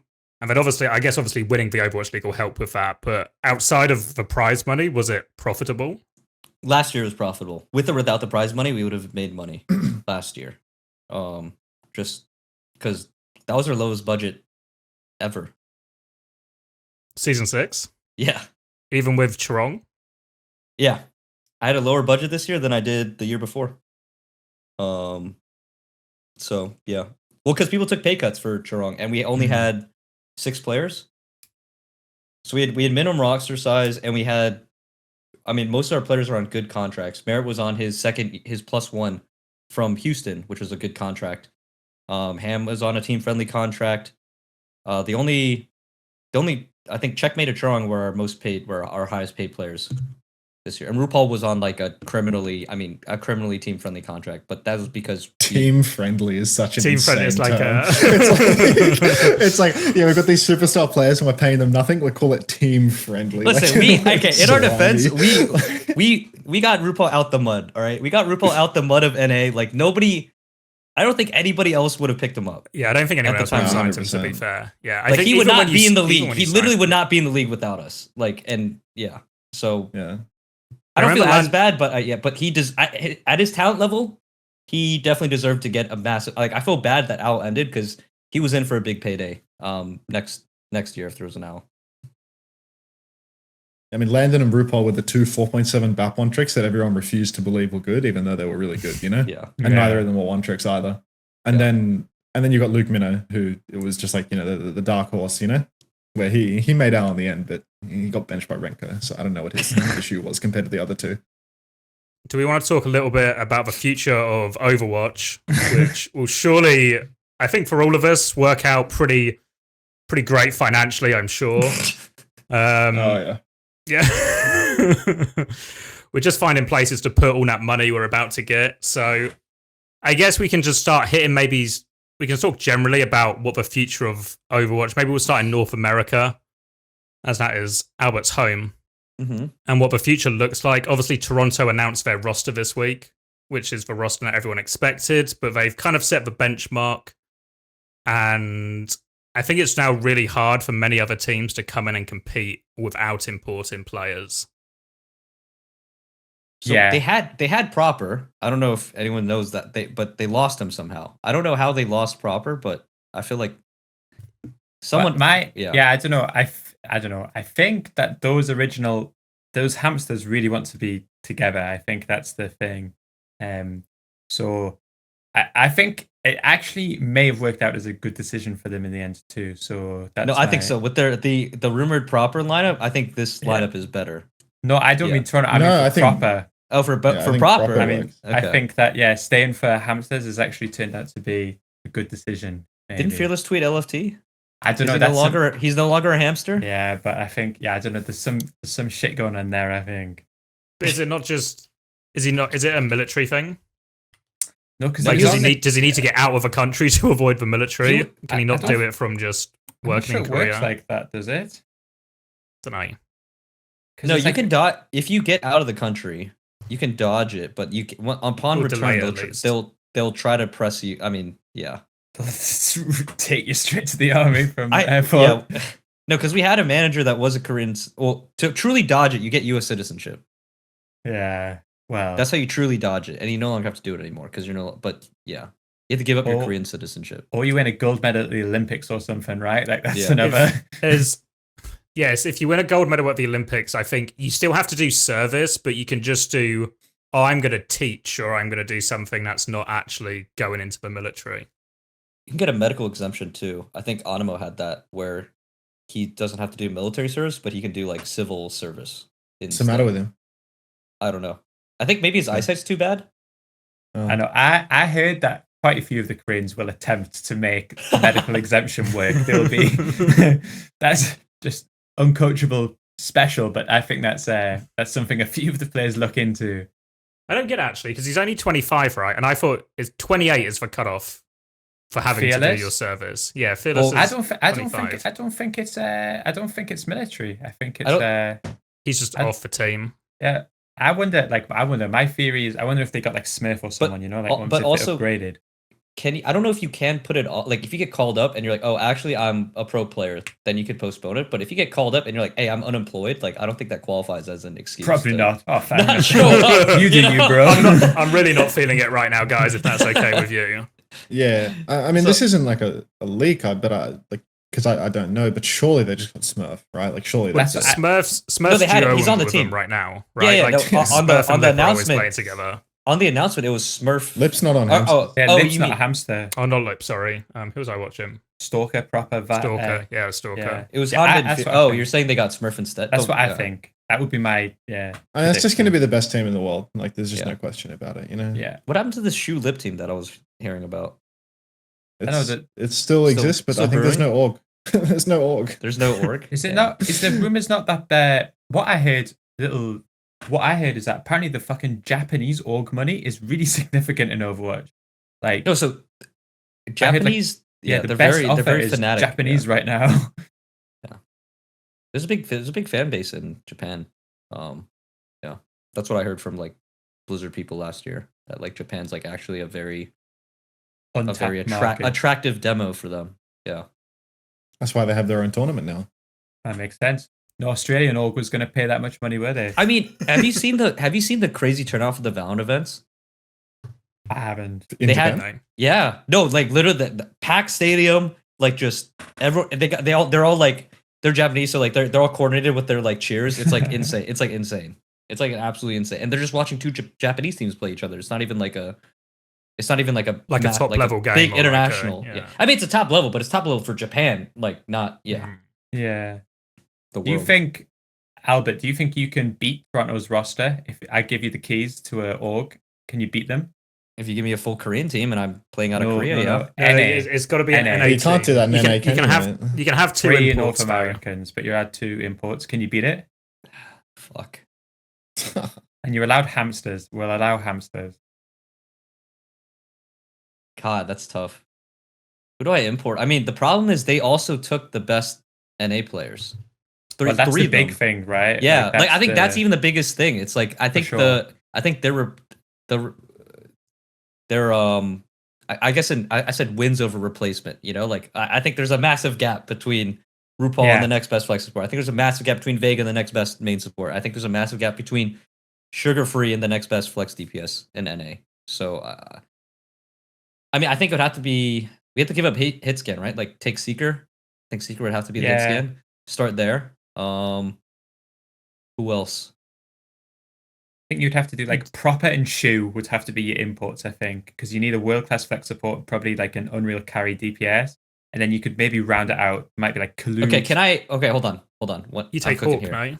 Can I marry one of the players? No marrying in this. I would do that. You have to fucking kill another 2 if you're gonna. I would marry one of the players and turn them into so they get give them citizenship. You get a green so I can have 3 imports. That's what I would do. I think there's a chance. Now this is But that's- Florida that- Mayhem thinking this is what I'm here. saying. He's thinking This is- outside the box. Any cost, we'll get him in. any sacrifice, you know, I'm willing to take. I'm willing to take. How many wives do you want? I think polygamy is unfortunately banned, but if you know, In all states? Surely there's a state where they'll allow it. I'm Surely it's America, It's- California. That shit's it's like America. We gotta have. It's got to be one state. All right, Siri, search up states that allow polygamy. Okay, I found this on the web for other states Okay. that allow polygamy. Don't actually do that. actually doing it. Unreal. Okay. Well, I just googled it. It's outlawed in all 50 states, including Fuck. DC, Guam, and Puerto Rico. All right, then we can't do it. All right, back to 2. Yeah, I No, don't know, I can have one. I can have a third one. I can have one player husband. Okay, So that's 3 imports. who would you so do s- then? I don't have to do anything. It's just a legal status. Well, you got to consummate the You marriage. got to consummate presumably. it, yeah. I don't think you need to do that. Speaking of, that's a crazy story I'm not going to leak it, but that's a crazy story that's never come out. About consummation. No, like a coach and a player relationship in the Overwatch League. Yeah, we were Oh. talking about this, but didn't we Yeah. come to the conclusion that it's like It's because there's like unethical some to on leave. No, I'm stage- not gonna say but like I'm surprised. Like it's not gonna be for me, but I'm shocked that it hasn't surfaced. Yeah. Especially after Owl ending, like I just someone that just hated the people involved was just. I actually saw I saw it somewhere in one of the discords I was in. I saw someone mention it, and like no one cared. Like no one batted an eye. Like, oh yeah, I'm pretty sure it was on Reddit. I swear someone just, in one of the Reddit threads, someone was just like, oh, this is what they're talking about. And Well, they I'm just sure got there- no I- traction. It just got no traction or interaction. It's just out there. yeah. I'm sure if you Turns out guessed nobody enough. cares. I'm sure Yeah. if you guessed enough combinations, like someone would come to the right one. It's actually the quiz later. That's actually going to be. The quiz: which head coach and player had had a relationship? So we've spoke about this actually before on the podcast. We've had this idea somewhere that actually the position that's most affected by the Overwatch League dying is your position, because presumably, like, is that the case? Like, do you think people would either, like, are you either going to be contracted to like sign a roster? Would you ever get a position as a GM, or do you think it's just kind of fucking cooked for a GM? Is that why you were LFT as a coach? Oh, I would just LT as a coach because I feel like there's no way I can justify getting a percentage of the prize pool as a GM Right. with all these mostly player-run teams. But coach is like, oh, okay, I contributed like tactically or whatever. But also like it was also for orgs, like in case they were like, oh, we need like a head coach / GM figure, which is like very reasonable if you want to save money, right? That's the angle. But yeah, we'll see. I don't have high hopes because I think I'm either extremely overqualified for the positions or underqualified outside of like Overwatch League. Because I did more games than just Overwatch, and I wouldn't want to just only be doing Overwatch as my next position because we already know what happens when you put all your eggs in the Overwatch basket. So I kind of don't want to repeat that mistake again, especially with less money involved. Is your understanding that there's actually quite a few orgs buzzing around? Because my understanding, especially of the North American market as of right now, is it's just an unbelievable snake pit. It's like out of fucking control. Every single North American player is agreed to sign with another team. So each player has like 5 links to different teams, which they've all agreed to go on. So then orgs have got to pick and choose. I think we're using orgs very loosely here, right? Like we're using orgs very liberally as a definition. Like when I think of like, I think there's multiple tiers of orgs, right? And I think okay. Yeah, like some of these orgs are offering like hundreds of dollars. Other orgs are offering like Toronto are offering like, tens of thousands, maybe more, right? And I think there's a big difference in like org size and like org backing. Well, like a Timeless to Toronto is almost the scale, right? From just I mean, we can make an org right now, be like, oh, we can have an uncoachable team, uncoachable org, like, and we can have, we can be the new Timeless, right? Like, it's not, I feel like the org, I don't, and I think a lot of tier 1 orgs are gonna wait. Like, if I'm advising a tier 1 org, I'm like, why do you need to sign a team now? just wait till the first major. If it's really popping, plenty of chances to get in. You'll actually see like what teams are good, and then pull the trigger then if you want to pay salaries. But like, why go now when like the product is like, I don't know what the product looks like. The format isn't even completely fleshed out. Like the prize pool's not fully clear, or the crowdfunding's not fully clear. I don't know what benefits to orgs they have. So yeah, I mean, right now it's just prize money, and I don't know if that's enough incentive for like the big boys to invest. Do you know, like, are orgs given information that the public isn't, in terms of like, I mean, right now, not like later down the line, but right now, do orgs know more than what has been announced about format, prizing, anything? Because it feels like. I mean, I'm a civilian now, so like I actually don't know, but I'm sure Blizzard has talked to at least all the Overwatch League teams, or just out as a courtesy. So I'm sure Adam Adamu knows more than anyone here, in terms of the incentives or whatever. But other than that, I don't know if they're talking to like other endemic orgs in the scene and pitching. Yeah. But yeah. I think the only piece of information which is actually relevant, because I feel like all of the information about the Blizzard scene is relatively out there. The only information that's relevant is the Saudi World Cup. That's the only thing that's important to these orgs.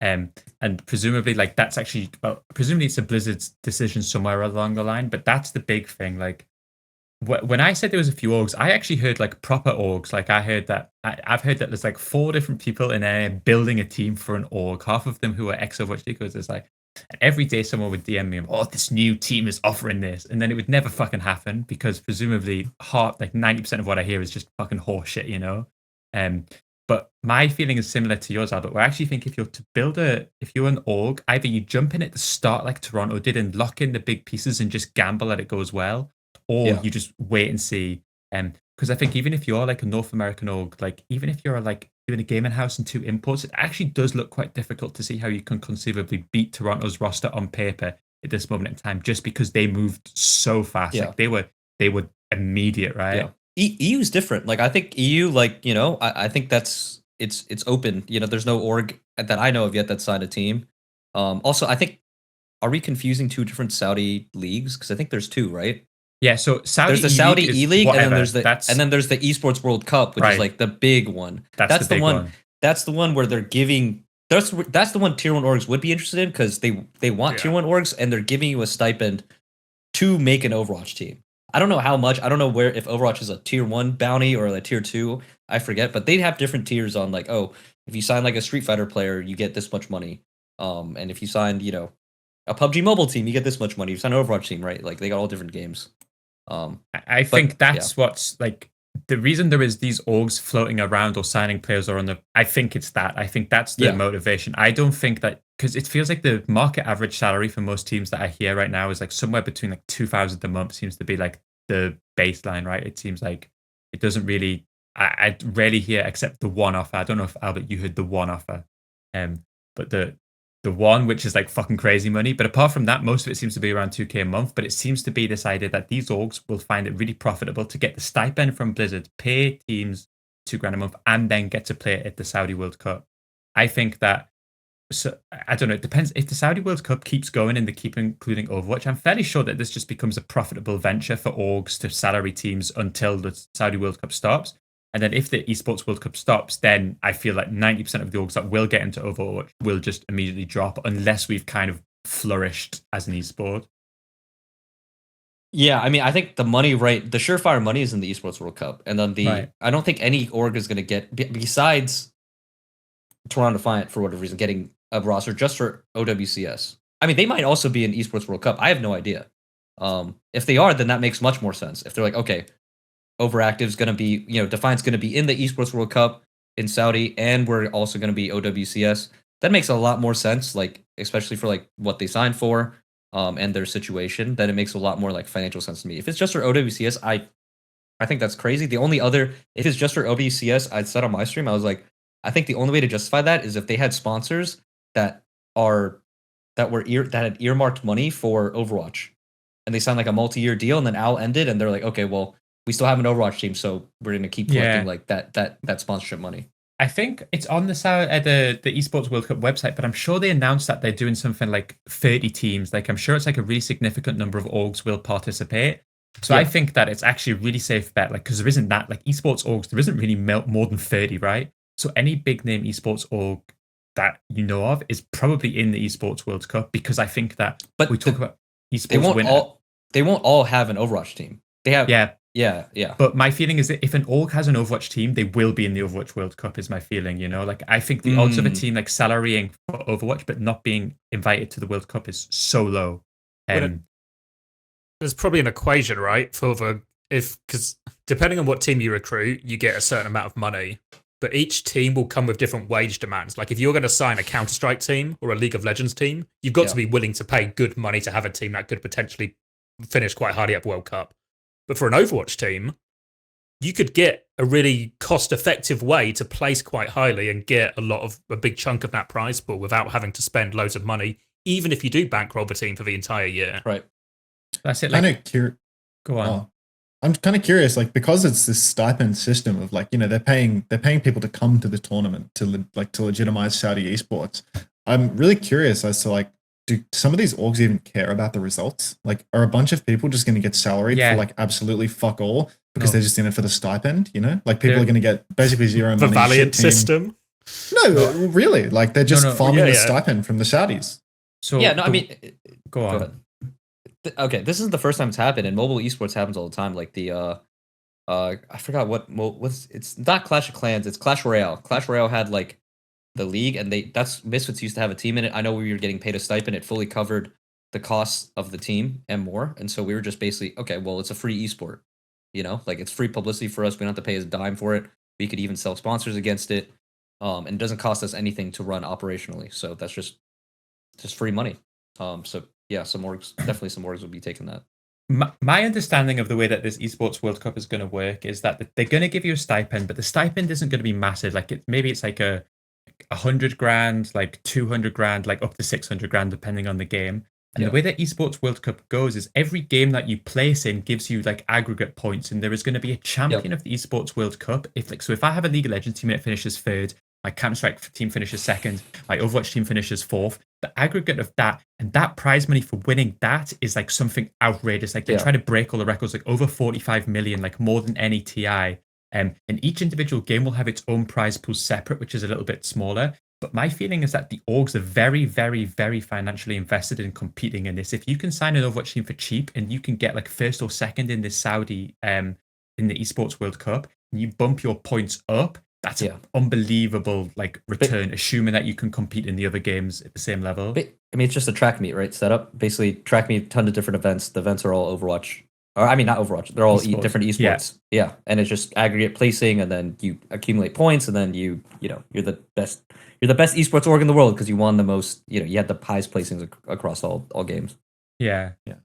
But at the end of the day, I think it's just a pissing contest, you know? Like, it's just who's going to pour more money into it, you know? Like, Falcons are just going to pull up and win the Esports World Cup because they have unlimited money and nobody else does, right? Like, that's kind of the direction of it, isn't it? Yeah. But it seems like we're in this, like, esports winter, right? And, like, every single org is, like, making cuts. And then it's, like, all of a sudden, out of nowhere, this tournament arrives, which basically allows teams, if they do well in it, to become profitable quite easily, you know? Like, it's like the worst case is you get a stipend, you sign a team and you don't lose any money, right? So the worst case is you break even and you get a little bit of exposure. The best case is you get a percentage of 45 fucking million, you know? And so all of a sudden, this one event alone is basically like propping up esports as a market. But then the second that this venture that goes away, then we just kind of like right back into this black hole of it's impossible to make a profit in esports. What's weird for Overwatch, it's kind of similar to the Overwatch League, where you're forced to put all of your eggs into one basket, but as soon as it goes tits up, everyone's just left in the lurch. That's it. Yeah, we need crypto back. We need crypto and gambling. Yeah, we never had gambling. Gambling was never here, but yeah, gambling. Those are like the. There's like the two big mistake in terms of not letting us have any of the good sponsors. You know what we needed was like a tobacco. We needed gambling. We just needed all of the bad things. Tobacco. need a porn sponsor. We need everything. We just need every vice. We need every vice possible. We needed the Brazos segregation room. That's what we needed. I mean, the thing is, like, this stuff sells so well to kids. and like it's such an untapped not the porn, like tobacco, all this stuff, you know, just like generally tobacco, gambling, like, you know, adolescents and whatnot, they play games. Like if we got them in on that stuff, like they'd be money hand over fist, you know. Like if you could gamble your Fortnite skins, like trade them around, like think about how much money that would make to be made. Like, and presumably CS golden era.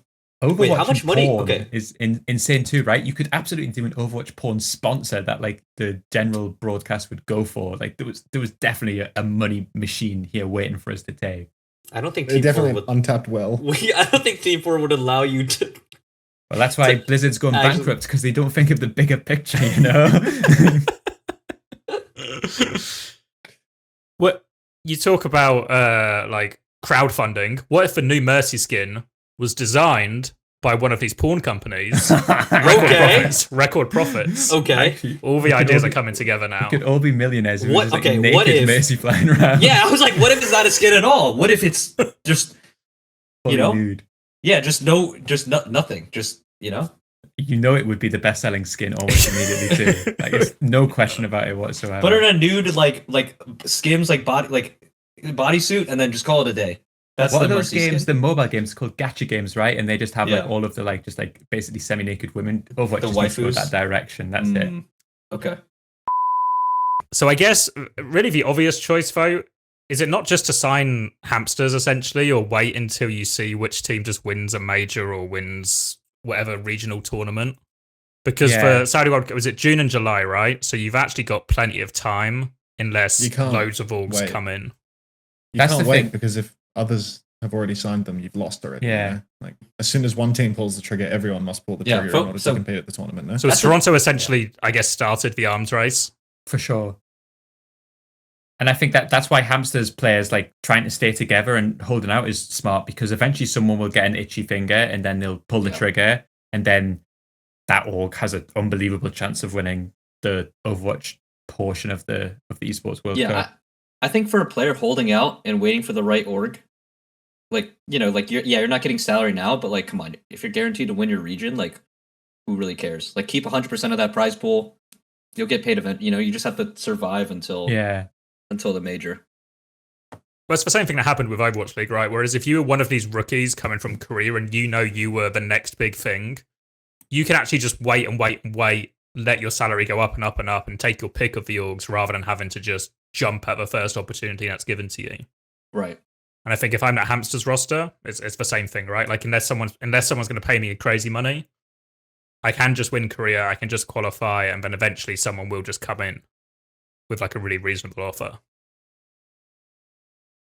Yeah, I mean it's easy to convince an org, like if you're a general manager or like you run their esports, like hey, these guys have already qualified for the major. We're guaranteed to get this percentage, so like we can afford to pay them this salary, take this prize pool from them, and it'll make financial sense for us. So yeah, But- you have a lot more leverage when you're already qualified. For sure.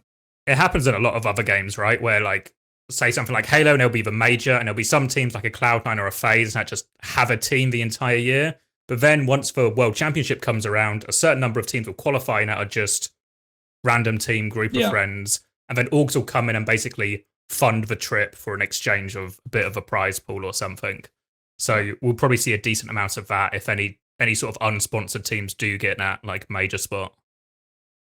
I saw an article and it was like 22 teams are invited and 6 are by application or something like that. Yeah. Is there like any Yeah. qualifying process, or is it just apply and get approved, like are all the orgs that are talking to people now in Overwatch, have they like confirmed to their players like we're invited to the Esports World Cup? Have they talked about it in that way? But it depends. I suppose if you're one of my feeling is that if you're one of the 22, like because from what I think it was Richard Lewis stuff that I was watching, and what he says is that like the Esports World Cup is effectively like it's like the same thing that they do in other sports, where they're trying to attract eyes to it. So what they're doing is they want only the biggest names. So like I'm imagining Cloud9 has an invite to this tournament. If Cloud9 decides to not accept it for other reasons, then whatever. But I'm 100% sure Cloud9 has an invite. I'm sure like Fnatic will have one, T1 will have one. All of these like big orgs will have an invite in those 22. And then if you're like a tier 2, tier 3 org, I think you try and dogfight it for that 6-team application process. But my question is like, because you guys have been in discussions with orgs and stuff like that, like just in this roster mania phase, has any org explicitly said we're at the Esports World Cup. You know, we're invited. Yeah, I think it's very wink wink, but it's like, yeah, that's what they say. I don't know if anyone has Right. it written down in their contract, but it does seem that way, that like orgs are pitching that. Yeah, I just from a PR standpoint, I feel like if you're a big org and you're not 100% committed to the Esports World Cup, like you're still you're like your finger in the water, like you're still dipping your toes in. Why would you? Yeah, you wouldn't tell someone that like you're going to be committed for sure, because then the PR, it could be a PR nightmare. Like, oh, Fanatics all of a sudden confirmed for this Saudi like big league thing, and then people get mad, and it's like, well, we're not officially involved yet. Yeah, I just wonder, like, what if you sign to an org? You know, like, what if players sign to an org and then it's just not one of the Esports World Cup orgs? You know what I mean? Well, what you This should is a do question is with the Toronto roster, right? Like, what if Toronto aren't at the Esports World Cup? Have all these players inadvertently ruled themselves out of the biggest tournament of the year, or the most financially rewarding tournament of the year? What anyone that should do, if you're smart, is negotiate with your org and put in a clause that says, if my team for some reason does not qualify for the Esports World Cup, I will be a free agent for that event. You have to do that. If you're signing any org, you have to get that clause in. If you put that in, then whatever happens, you're probably okay, because there's a way to make it work, even if your org is promising you.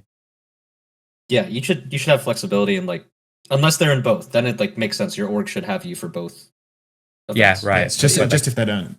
Exactly. Yeah. I mean, you were saying like, oh, it could be a PR nightmare. Some people won't go. Every fucking org is going to go, dude. For like, sure. This industry is so unbelievably broke. Like, there is absolutely no way that people are going to refuse like the amount of money that's being brought over there. Like, everyone says yes to the Saudis when they offer the bag. Well, it becomes a situation as well, whereas if everyone else is getting the offer as well, it's like, fuck, if I don't take the offer, not only do I not get the money, everyone else is now going to suddenly have like a leg up on me in terms of funding and investment. Sure. So even if I do currently fund a good CS team or a good league team or whatever, suddenly I'm no longer, everyone's competing with me suddenly for salaries and stuff that weren't previously, and I've just been left behind. I just mean like every esport is suddenly Saudi though, right? You know, like for sure. You know, Saudi basically owns all of Overwatch esports all of a sudden. People were like, oh, you know, Riot, you know, they're different. You know, they have Chinese backing. They're not going to be it. And then, you know, Riot's event, you know, League of Legends is going to be the Esports World Cup. Which is crazy. You know? And it's like, you know, on all of these fronts, you know, people are like, oh, you know, this company won't do it. This company won't do it. This company is super pro LGBT or whatever. So they would never sign with the Saudis. And then bang, there they are in Saudi Arabia, you know, like they're making the compromise because the compromise is a fucking massive sack of cash and everyone says yes to that. Yeah, especially when everyone else is losing money. So every esports org or company is losing money, and then there is a way to be profitable by saying yes. Every single team does it for sure. Yeah. This is I mean, all capitalism, right? Like no one ever stands up for their morals in terms of in adversary of profit, you know? Yeah, well, I mean, it's like it would be a lot easier to say no if there was any profit being made anywhere in the industry, but it isn't, you know? And, you know, everyone's ethics go by the wayside when they have to choose between quitting their job and, you know, giving up on what they like and, you know, continuing to have it.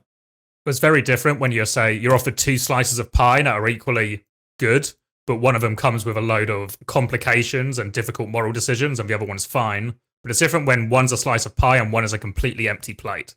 Right. Yeah.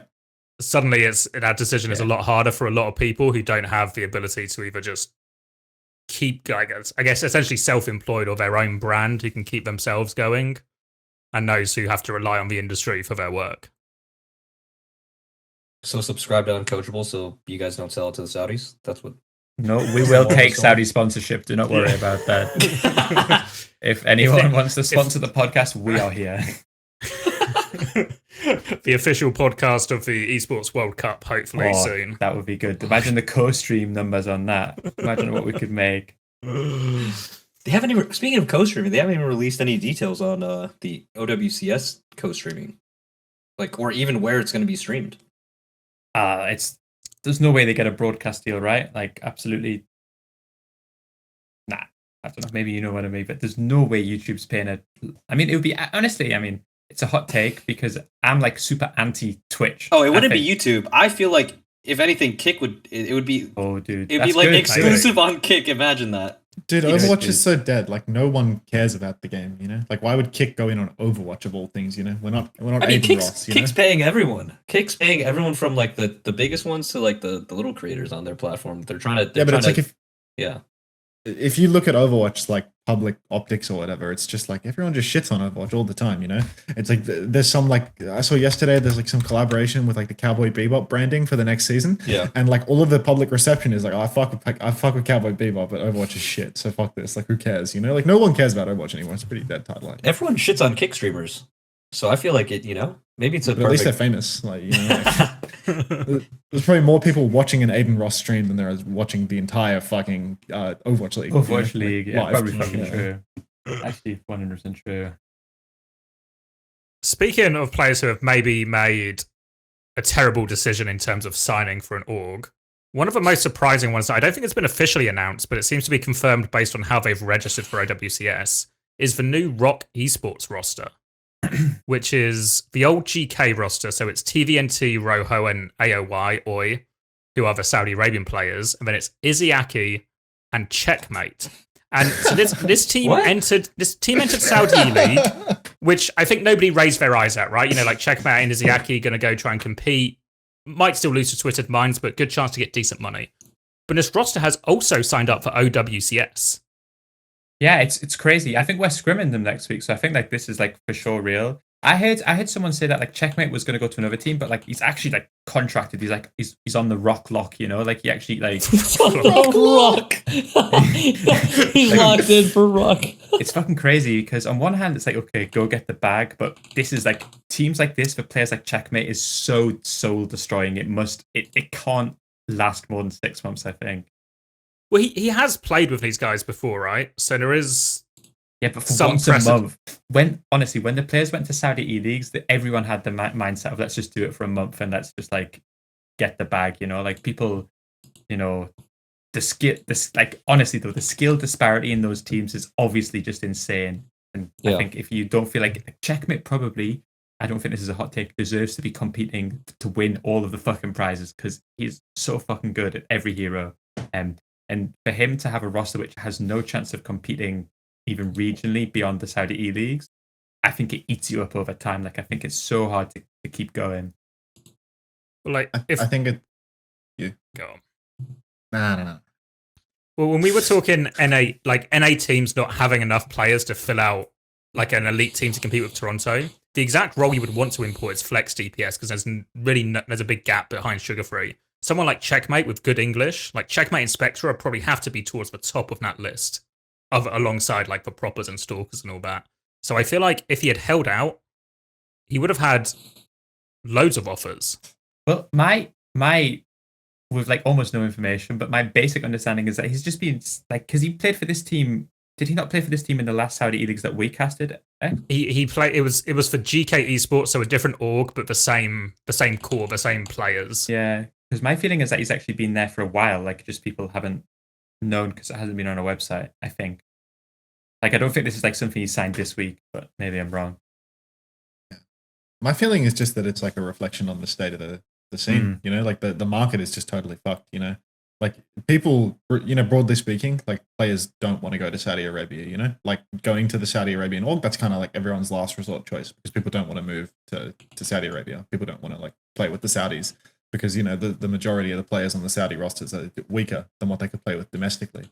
But I think the fact that you can see someone like Checkmate, you know, like an actual Overwatch League winner, you know, like he just won the Overwatch League, he's already signing to the Saudi organization and basically committing to the fact that he's not going to be on the best team, you know? Like if you're joining that team, that roster, like you're pretty plainly committing that you're not going to be on the best team, right? Well, I think that reflects on the fact that it's fucked over in Asia, you know? Like if you're a Korean player, there's just no organizations. There's no money for anyone. And, you know, you're saying like, oh, if he held out, he would have had heaps of offers. Heaps of offers from who? Like, there's no teams, again, that are going to win, right? Like, Albert is sitting there thinking like, maybe if I marry one player, then maybe we can beat the American best team right now, you know? And like, it's a similar thing in Europe in terms of like super team winning. So like in Asia, like if you're a Korean player, you need a Korean org, you know? You need someone that lets you play in Korea. But these orgs don't exist. The money just doesn't exist in Asia at all anymore. We were talking about the roster with like Shu and stuff on it, you know, like these are the best players in the world. These are the top, like number 1, number 2 hit scan, flex support, this sort of thing. And like these players potentially don't have an org, you know, these players are potentially going back to sleeping on futons, you know, like the scene is just fucked. there's nothing unless you're joining a Saudi team for like just some income. Well, at least Blizzard are paying for your travel and accommodations for OWCS, so you don't have to pay out of shit, pocket. you get 2 for flights a year? Whoa! I fucking love flying. I mean, Unless you want to come from Australia, then that's a big no-no. No way we can fork out for those flights. Yeah. Yeah, Did any of you do you know anything about why Australia as a region was or is not a region? Like what? No, I've asked the head of OWCS, and they said, you know, they'll check and get back to me. And then I asked again, and they said they still haven't got check. for me. Australia. Oh, we must have missed Australia on the regions of. whereabouts is that again? Let's go ask rumor, the team. The rumor in the Australian scene is that like I forget. I think it's WDG that runs this stuff. Flights from Australia cost more than anywhere in Southeast Asia. You know. So I think the rumor there is just that they couldn't be bothered to pay they didn't want to pay for because they have a LAN like as part of their qualifying. So LAN happens before LAN happens before the major, right? I see. So it's actually way cheaper. Yeah. 3 Australian teams could qualify almost. Maybe that's generous. I mean, yeah, if Australians went imports, like you'd probably see quite a lot of Australians and New Zealanders within that Pacific scene, within that circle. But because we're imports, it's like it's just way easier because nobody's going to play with Australians. It's like you know, it's just not going to happen. So I think it's a cost thing.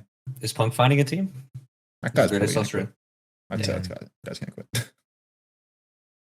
I mean, like, what were you saying about Checkmate? Is like even if he plays for like the 3rd or 4th best Korean team, if they don't get an org, the prize money is just unbelievably fucking low. That it's nowhere near paying the bills, you know. So like, I think if you like, let's say that you built a team and let's say you built London Spitfire +1, for example, like as a random example. If you won the tournaments, even if you were unsponsored, actually you can kind of get by off like 1st and 2nd prize winning split by 5 or 6. It's actually enough to kind of get by until something big comes up. But if you split 4th place by 5 or 6 players, fuck it. Like it's actually like 100%. There's nothing, yeah. It's like even more fucked for the Koreans, remember, because they don't get as many major slots. So like, you know, they get no money in the domestic tournaments, and then they don't even get to go to the major. 2 is crazy. And they have a LAN stage. Like, wow.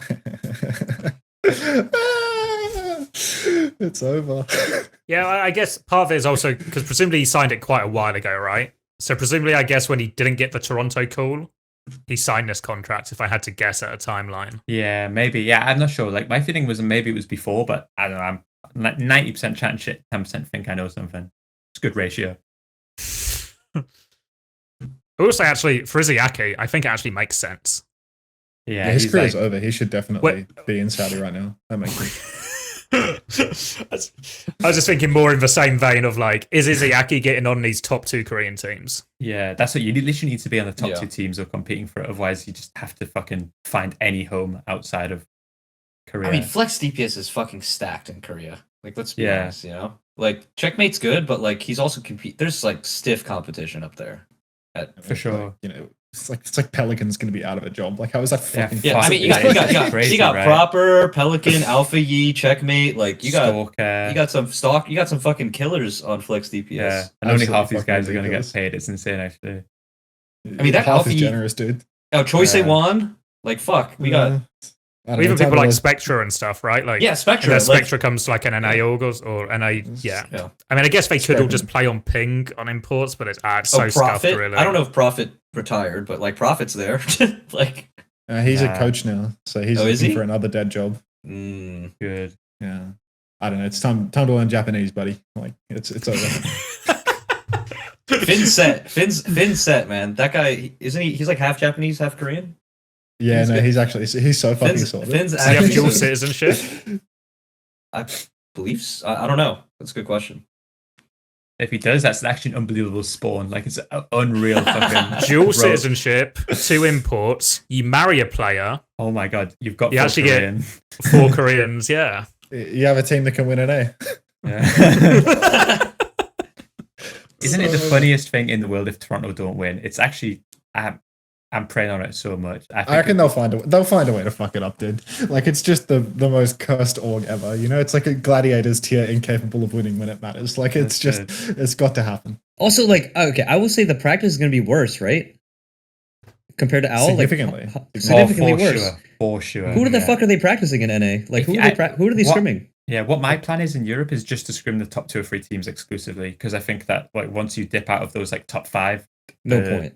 Yeah, right, that's it. You're just going to create this fucking super system where these, like, what you guys tried to do with fucking Atlanta and Houston at the end of the Overwatch League, where you didn't fucking scrim any of us peasants, you know? You'd book 7 weeks in advance. Yeah, dude, Gunba would be like, every time he saw something like out of line, like, you know, like someone, like Atlanta would scrim some random team, he'd be like, no, dude, like, we'll give you another block. Like, just get rid of that one. Like, yeah, fucking. He bring Gator back in line, you know, like, no, we're, you know, it's just us three. When it was group stages of playoffs, Gunba was actively trying to like find a way to stop me booking with Houston. I think it was like, I'll take any block Houston want, I'll fucking take it. I'll make it. No, he literally would try to schedule fuck like way ahead of time. He was like the first one on. He was just on it.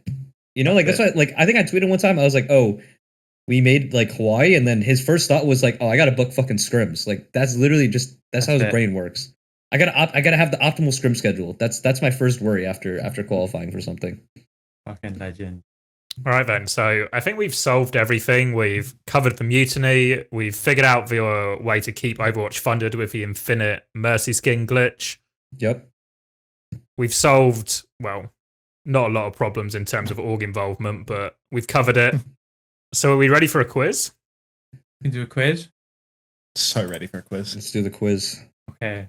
So, you know, every week the quiz is different format. That's how we got to do things. We got to keep it up. So I thought we'd do something different. I've asked my good friend Albert to name, in his opinion, the top 5 GMs of all time. You guys have to fucking guess them.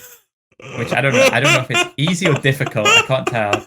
Are these like real or Kappa GMs? No, like what he thinks. Maybe Albert, you can explain your criteria to help them out.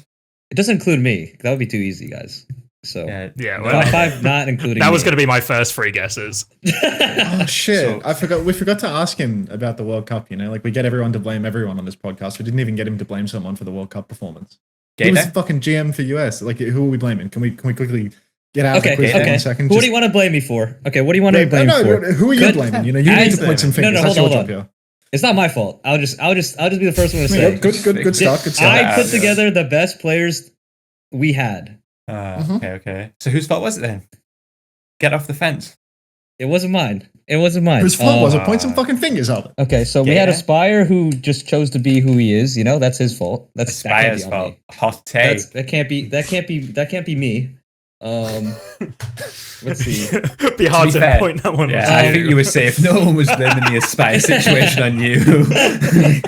I blame it on Kaluja's cut.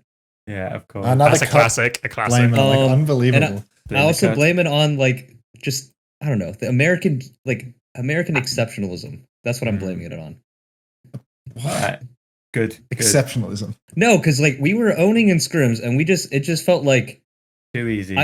I knew it was easy, and also like I was like we're not playing to our strengths, and we were getting beat. So I knew we were going to lose in a Bastion mirror because we were getting beat by our B team on Bastion. And we kept on saying, like, we got to play Bastion. I'm like, we're losing. Like, so who, like, just play fucking anything else. Like, just play Sojourn, play some Sojourn Genji, you know? Like, literally. And then it took us too long to figure that out. And then we weren't creative in like a match setting. I think we scrimmed, we played like a sim comp. Hydron's really fucking good on sim. I think we could have made something work with like a sim rush on Flashpoint, but we just didn't call that, audible on, in an elimination setting. So yeah. Albert knew, but Gator couldn't do it, is what I'm hearing. That's what I'm reading between. What would Gunba have done in the same situation? Fuck. I mean, I'm not. Who is Gunba? You know, like how can you? Who is Gunba? How can you get in that mind? Yeah, Gumba's he's like a. It has a lot of slays. That's when I think I go in Gumba's head, and I'm kind of okay. First of all, I think Gunba probably the barrage. Gunba would have found somebody that wasn't Hydron to play. I'm almost positive. I'm almost positive. I think you're right there. Or some. I don't know if he had a heart to heart with Hydron or what. But I don't know. There's no heart. No, there's no heart. But like, would he be able to convince Hydron to play Symmetra? I don't know. And if he couldn't, like, where would he go? I don't know where he would go. Maybe some like random NA talent, like maybe Vision is on the roster instead. Just don't do anything but pick Hydron, basically. And then I don't even know what happens after that. Like I legitimately have no clue. I have no clue what happens after. They're just a different roster. Like Would Kaluj be upset? Would the other AT players on the US roster that we had be upset that Hydra's not there? Probably. Would they refuse to play? Who knows? So you blame Hydron essentially. No, I think We had to Florida tease it out of management you is by aligned. making Gunba make the decision for you, but basically you blame Hydron. It was still Hydron. Because, yeah. I just think we had it too easy, and we just, I don't know. We just thought we could. We just thought it was given to us because the format was like, oh shit, all we gotta do is beat Saudi. Like, oh, these guys are shit. Like, oh, we're beating China in scrims, we're beating Korea in scrims. The problem is, China in matches is just a complete like Spark in matches is insane. We lost 0 maps to them in a scrim. Like we were like spawn camping them in a scrim, and we felt so good. And all of a sudden, like Kaluj forgets how to play Sigma, has no confidence because he's on the cut, and then like everything just starts falling apart. I think Super did a great job. Like I don't regret that move at all. I think that was the right move to, I talked to Super about it, and we talked to Gator, and then Gator and I kind of had, I think kind of like felt that like I was itching to like do something because like I couldn't just sit by and just watch us lose. I'd have to at least pull pull a lever somewhere and see what we could do. So yeah, Can happen. it can happen, and it did happen. Yeah. But yeah, All right, let's ask some tough questions in the form of a quiz. Okay. All right, Albert, explain your criteria for selecting what makes a good GM, and then we'll start the guessing process. okay. So these are the best GMs in OWL. We're not counting anything that's not OWL. That's my Yeah. criteria. I'm not involved in this conversation, but I would be top 5, just so we're clear. Just make I sure would be in we the know top the 5, plan. just to be clear. All That'll be on the test later. All right, who wants to guess first? I actually have no idea what I would guess. I think I before I put my criteria, I want to hear all your answers, and then I'll give reasonings for mine. I have 5, but they're not ranked in any particular order. Okay. It's just Then like if someone top 5. guesses, if they get it right, you say yes, and then they get Yes. a point until eventually Okay. we have a run out of the There's will top to live. 5, right? So yeah. Yeah, so top there'll be 5. But there might be natural like a tiebreaker. mercy rule where we just, we can't think of it. I don't even know. I feel like there's a level of subjectivity to it as well. That's okay. I- Remember, there's no I think- prizes. ATL Eric. No. Ooh. But keep in mind, I haven't worked with a lot of play. I've never interacted with Eric at all, so I wouldn't know. I wouldn't know the slightest thing about him. Also, I felt like Sephi was kind of doing. I would say Sephi was kind of the GM. Yeah, I mean, like they both kind of were, I guess. Eric was the GM, but Sephi was, like the You guy. can change your Yeah. guess to Sephi Yeah. then. I mean, it's still a miss, right? Like, Yeah, Sephi's not on there. Fuck. yeah. I was actually going to guess Sephi as well, so I'm glad you went first. You know, Oh wait, Roston. He's on the list. that was wise. That was very wise. It's like all I can do here is pick my GMs. Like Immortals had like 15 different GMs. Like is that like Packing 10/Mike like RTG or whatever? Like that's I feel like he was pretty good at like his job. It wasn't really great for like player welfare or like me keeping employment, but I feel like he was a good GM in terms of like the Did his org's best. best interests. Yeah, That's top 5 for you. You're like, no, he Well, was like he had these flaws, but like. well, that's what I mean, right? Like whose interests are we actually representing with like Yeah. best GM? Because it's like. Are we Mike looking was for a org phenomenal friendly general contracts manager. here? Exactly. So Yeah. org friendly. I looked at it pretty holistically, like winning, tenure. Oh, tenure. Okay, so I should consider Flame. But no Valiant GMs are on this list, or on the top 5. Yeah. I mean, it's like, again, I can't even remember the GMs, dude. Like, I'm just thinking of my GMs. It's like Brenda. Like, I don't know. Would you put Brenda in your top 5? Like, I don't know. Brenda's Put Like, Brenda in your shitty- top 5, Max. I mean, she was cool. Yeah, I like Brenda. Brenda's But in it's my like top 5. Glad. Yeah, but Glad's had problems too, because it's like our off seasons were always fucked. But it's like This it's not really isn't- her fault.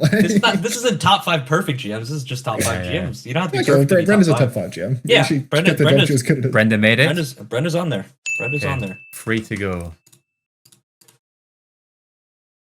Who the fuck else are the GMs? Like, Who are these GMs? Like, what does a GM even fucking do? Yeah, it's actually such a difficult question.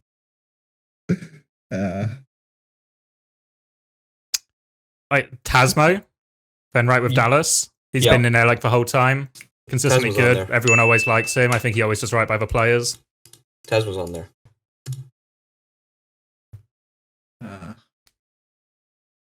Who else was showing up at the events? You know, like it's going to be people like making it to the land. It's like people that he was going and drinking with. Like it's like an after party. It's top 5 GMs at the after party.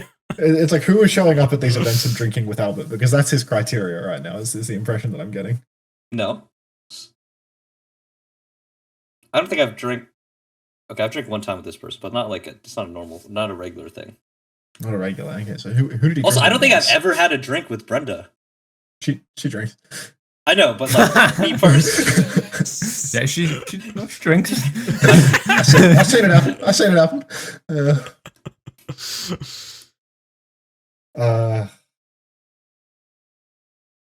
This quiz is actually killing me. Like, it's actually a really difficult quiz. Jeez. Valor got to be top 5.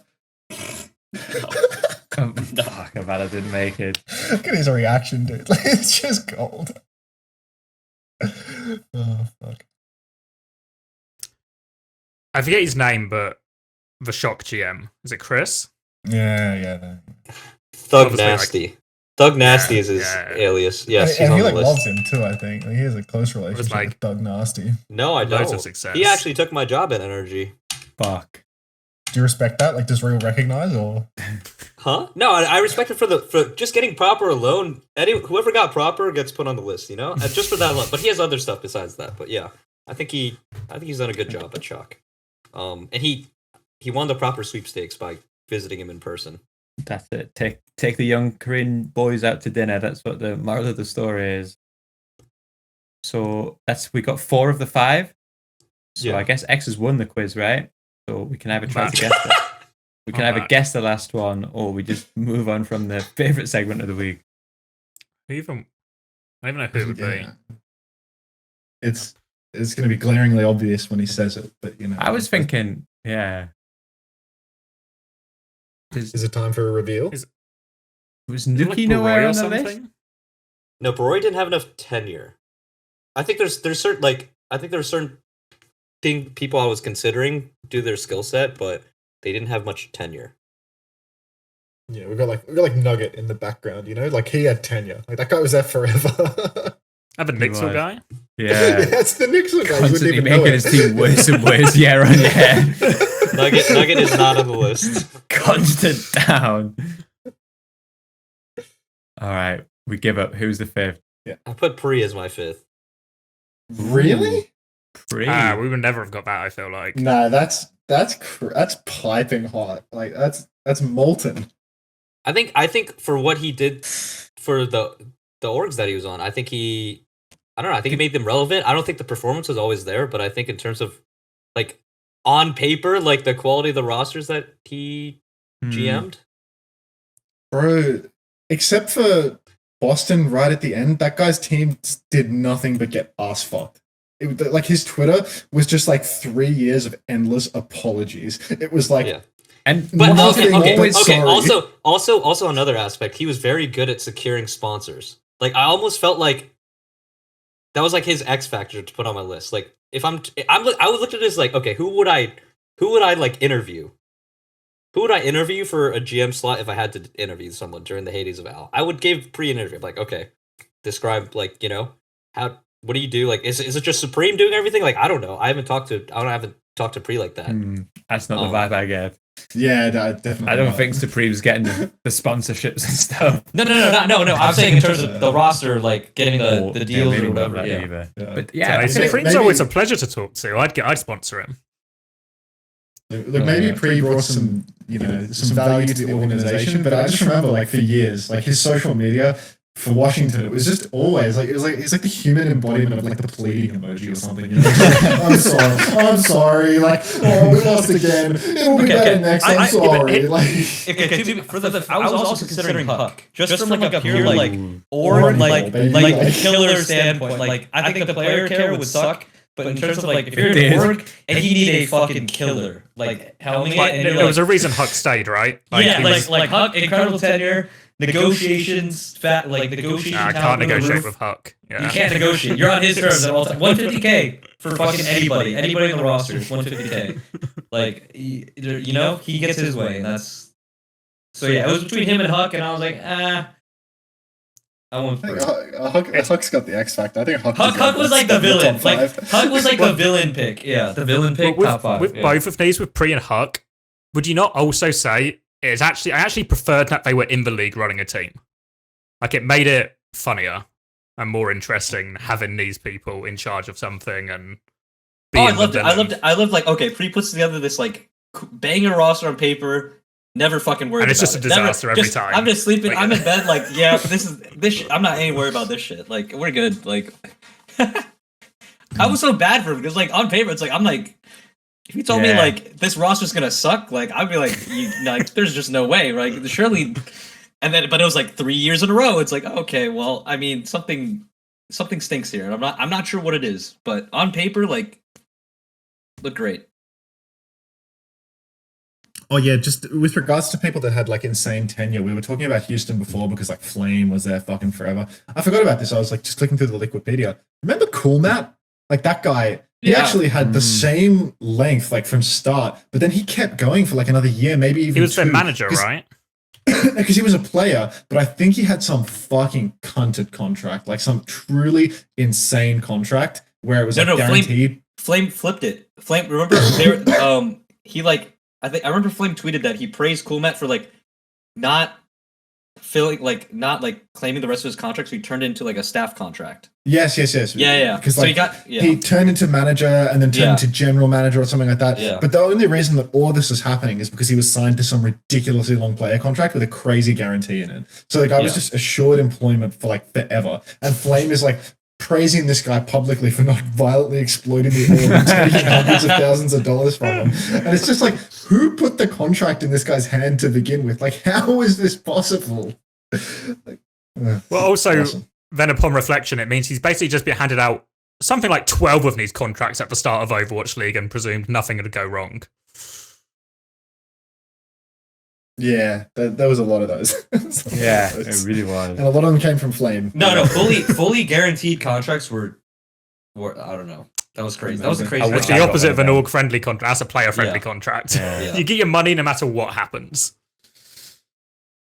But it does feel like that's what should be in a contract. It does feel a bit shit that they can cut you on a week's notice, but you can't do anything if you want to leave. But I think surely a middle ground, right? Well, I think there's an overcorrection for how badly these orgs got burned by players because also these rosters were so big back then. Yeah, so you had like an A team, B team. You have a 12-man roster, all fully guaranteed. Like you're just gonna shoot yourself at the end of the season. Like yeah.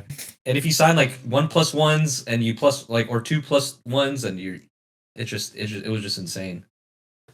All right then. All right. Client of the week. Fuck. Does anyone have any? Was there any super client behavior this week? I just opened Twitter. I'll just check my mentions. just have a- There'll be something like. You got a bookmark? I wanted to nominate one. So this is the only one I've got. I wanted to nominate Commander X for Client of the Week. I just thought, I see this guy grinding quick play 12 hours a day, and I think this has to be client behavior. Like, there's no way that. There's no way. How old are you, X? 30? I wish I was 30. There's no way a 30-year-old man is fucking grinded quick play all night, every night. I just can't believe it's not client behavior. So I just thought, what if are you duo? No, he's I just play by myself. Solo. Yeah, but okay, so I do win play some- occasionally. Maybe it's his girlfriend. Like I don't know. No. So what's happened is I do play it occasionally, but I've been playing it more this last week because I had my wisdom tooth out, so I can't fucking sleep. So what I want to do is just stay up late until I'm just tired enough to pass out without just being like consumed by the pain. So I've just been slamming quick play and having a lovely time. You're a fucking client. What? It has to be, right? Like, it has to be. What else should I do with my time? Because I don't want to sit there and watch something because Play it's comp. like it's not engaging enough. I'm gonna play comp, I guess. Or Read a play a book. different game. Quick play must be the worst thing. Maybe I need to play it. Maybe there's like some unbelievable. It's not that bad. I played with Spark last night. We won our game. we Spark tried. went super hard on ball. Me and Spark had a good time. Spark, you do it with Sparker and Quick Play. Yeah. Yeah. Yesterday. Well, what happened Honestly, yesterday? I would think Sparker be the bigger client in this situation than. Well, no, what No, happened no. was your guys' script, the London scrim finished. So then I was in quick play, so everyone joins to watch me finish up my quick play game. And then Haddy starts a group. Yeah, I was going off on Zen, no? Yeah, And that was one then- nasty fireball. And then Haddy starts a group with 5 of us and queues us up for like a 5 stack. But obviously, we don't get a game. So then eventually everyone leaves except for Spark. Then as soon as it's just me and Spark, insta pop, and then we go on and we win Lijiang Tower. So unless anyone's got any, I think you're winning it this weekend. Yeah, I mean, look, I'm gonna call you a client, but I play quick play all the time now. You know, I'm unemployed. I got nothing to do. I just like load in and play a game when I'm bored. But I Is don't it know about fun? like slamming it out. It's alright. I like Overwatch. You know, I might play what some can I tonight. say? See if I'm a client. I've got the Yeah, Call of like Duty it's DNA on. Overwatch. I can't find a game in Australia. You know, it's like you have to queue for like 40 fucking minutes to find a game, and you've got Mickey Mouse and Donald Duck on your team. Like it's just not happening. Like it's so shit. I'd rather just play quick play. So it's up to you to, the burden of someone more of a client is on you now, X, otherwise you've got it forever. Tonight, I feel like there's like a nod for checkmate, right, for ending up on this team, from going like winning Overwatch League to ending up. I don't on think this that's client. roster. I think it's very smart. I think he's just recognizing his situation and getting the bag. Yeah, I think can't. But other can't than that, skip it's this like one. nothing that really comes to mind actually. So I think What about the clients in the J3 tournament? I don't know, there's, we actually what's this versed one. drama? Yeah, we versed console players that were like losing their minds. That, Yeah, you know, like we've got like multiple Overwatch League players on our team, right? And like these are like grandmaster console players, and they're like losing their minds, like flaming their teammates on stream because they can't win, you know, like because they're losing. And then they complain to the tournament organizers afterwards, being like, "I'm an Overwatch League player." They've got 3 Overwatch League players on their roster. It's like, no, I'm fucking not. Like I'm terrible. I sent it in chat if production wants to pull it up. Yeah. This whole J3 tournament is just like a mess. It's been a When you do an fiasco. When you do an open tournament and you let every fucking happy client in, it's actually crazy how people will verse a full stacked Overwatch League team and think like, damn, like we've got a chance here. Wait, these guys are assholes for killing us in game. Like what? Like what's going on here? Like what do you think this is?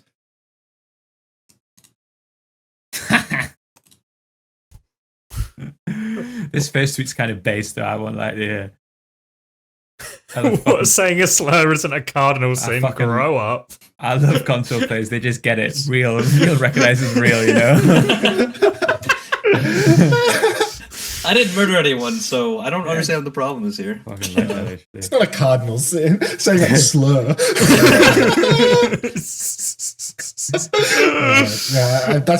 That's a happy client. Right Also, there, happy also the half. unintelligible message in the next screenshot. Yeah, that one has some fucking terrible words in it. But Yeah, some slur. I mean, it's not a cardinal sin to say it's literally slurs. not a card. yeah, I've heard it's not a cardinal sin recently. Actually, I've heard About X. Yeah, you're a client.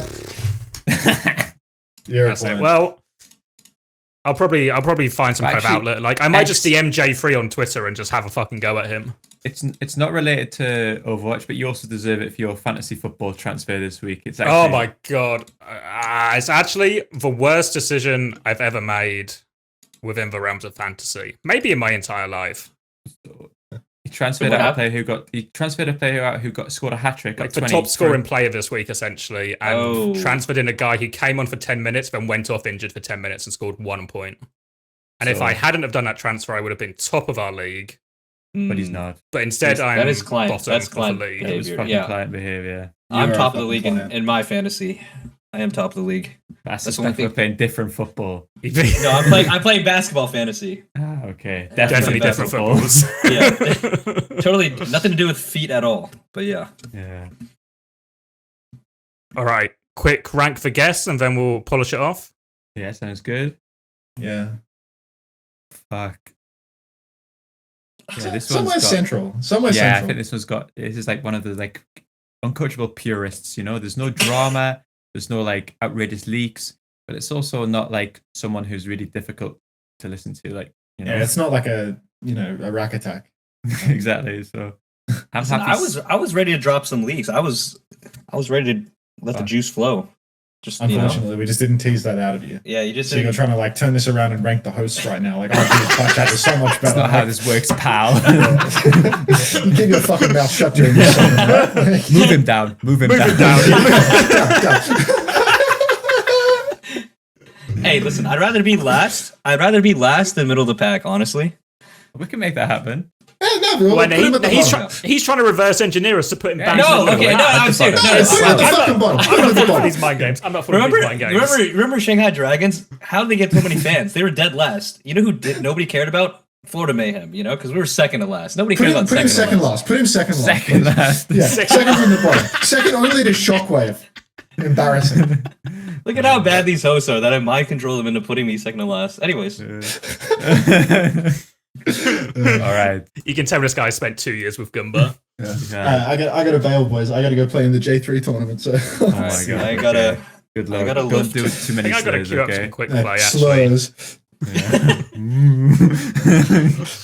All right. All right. Thanks for coming on, Albert. All right. Thanks for having me.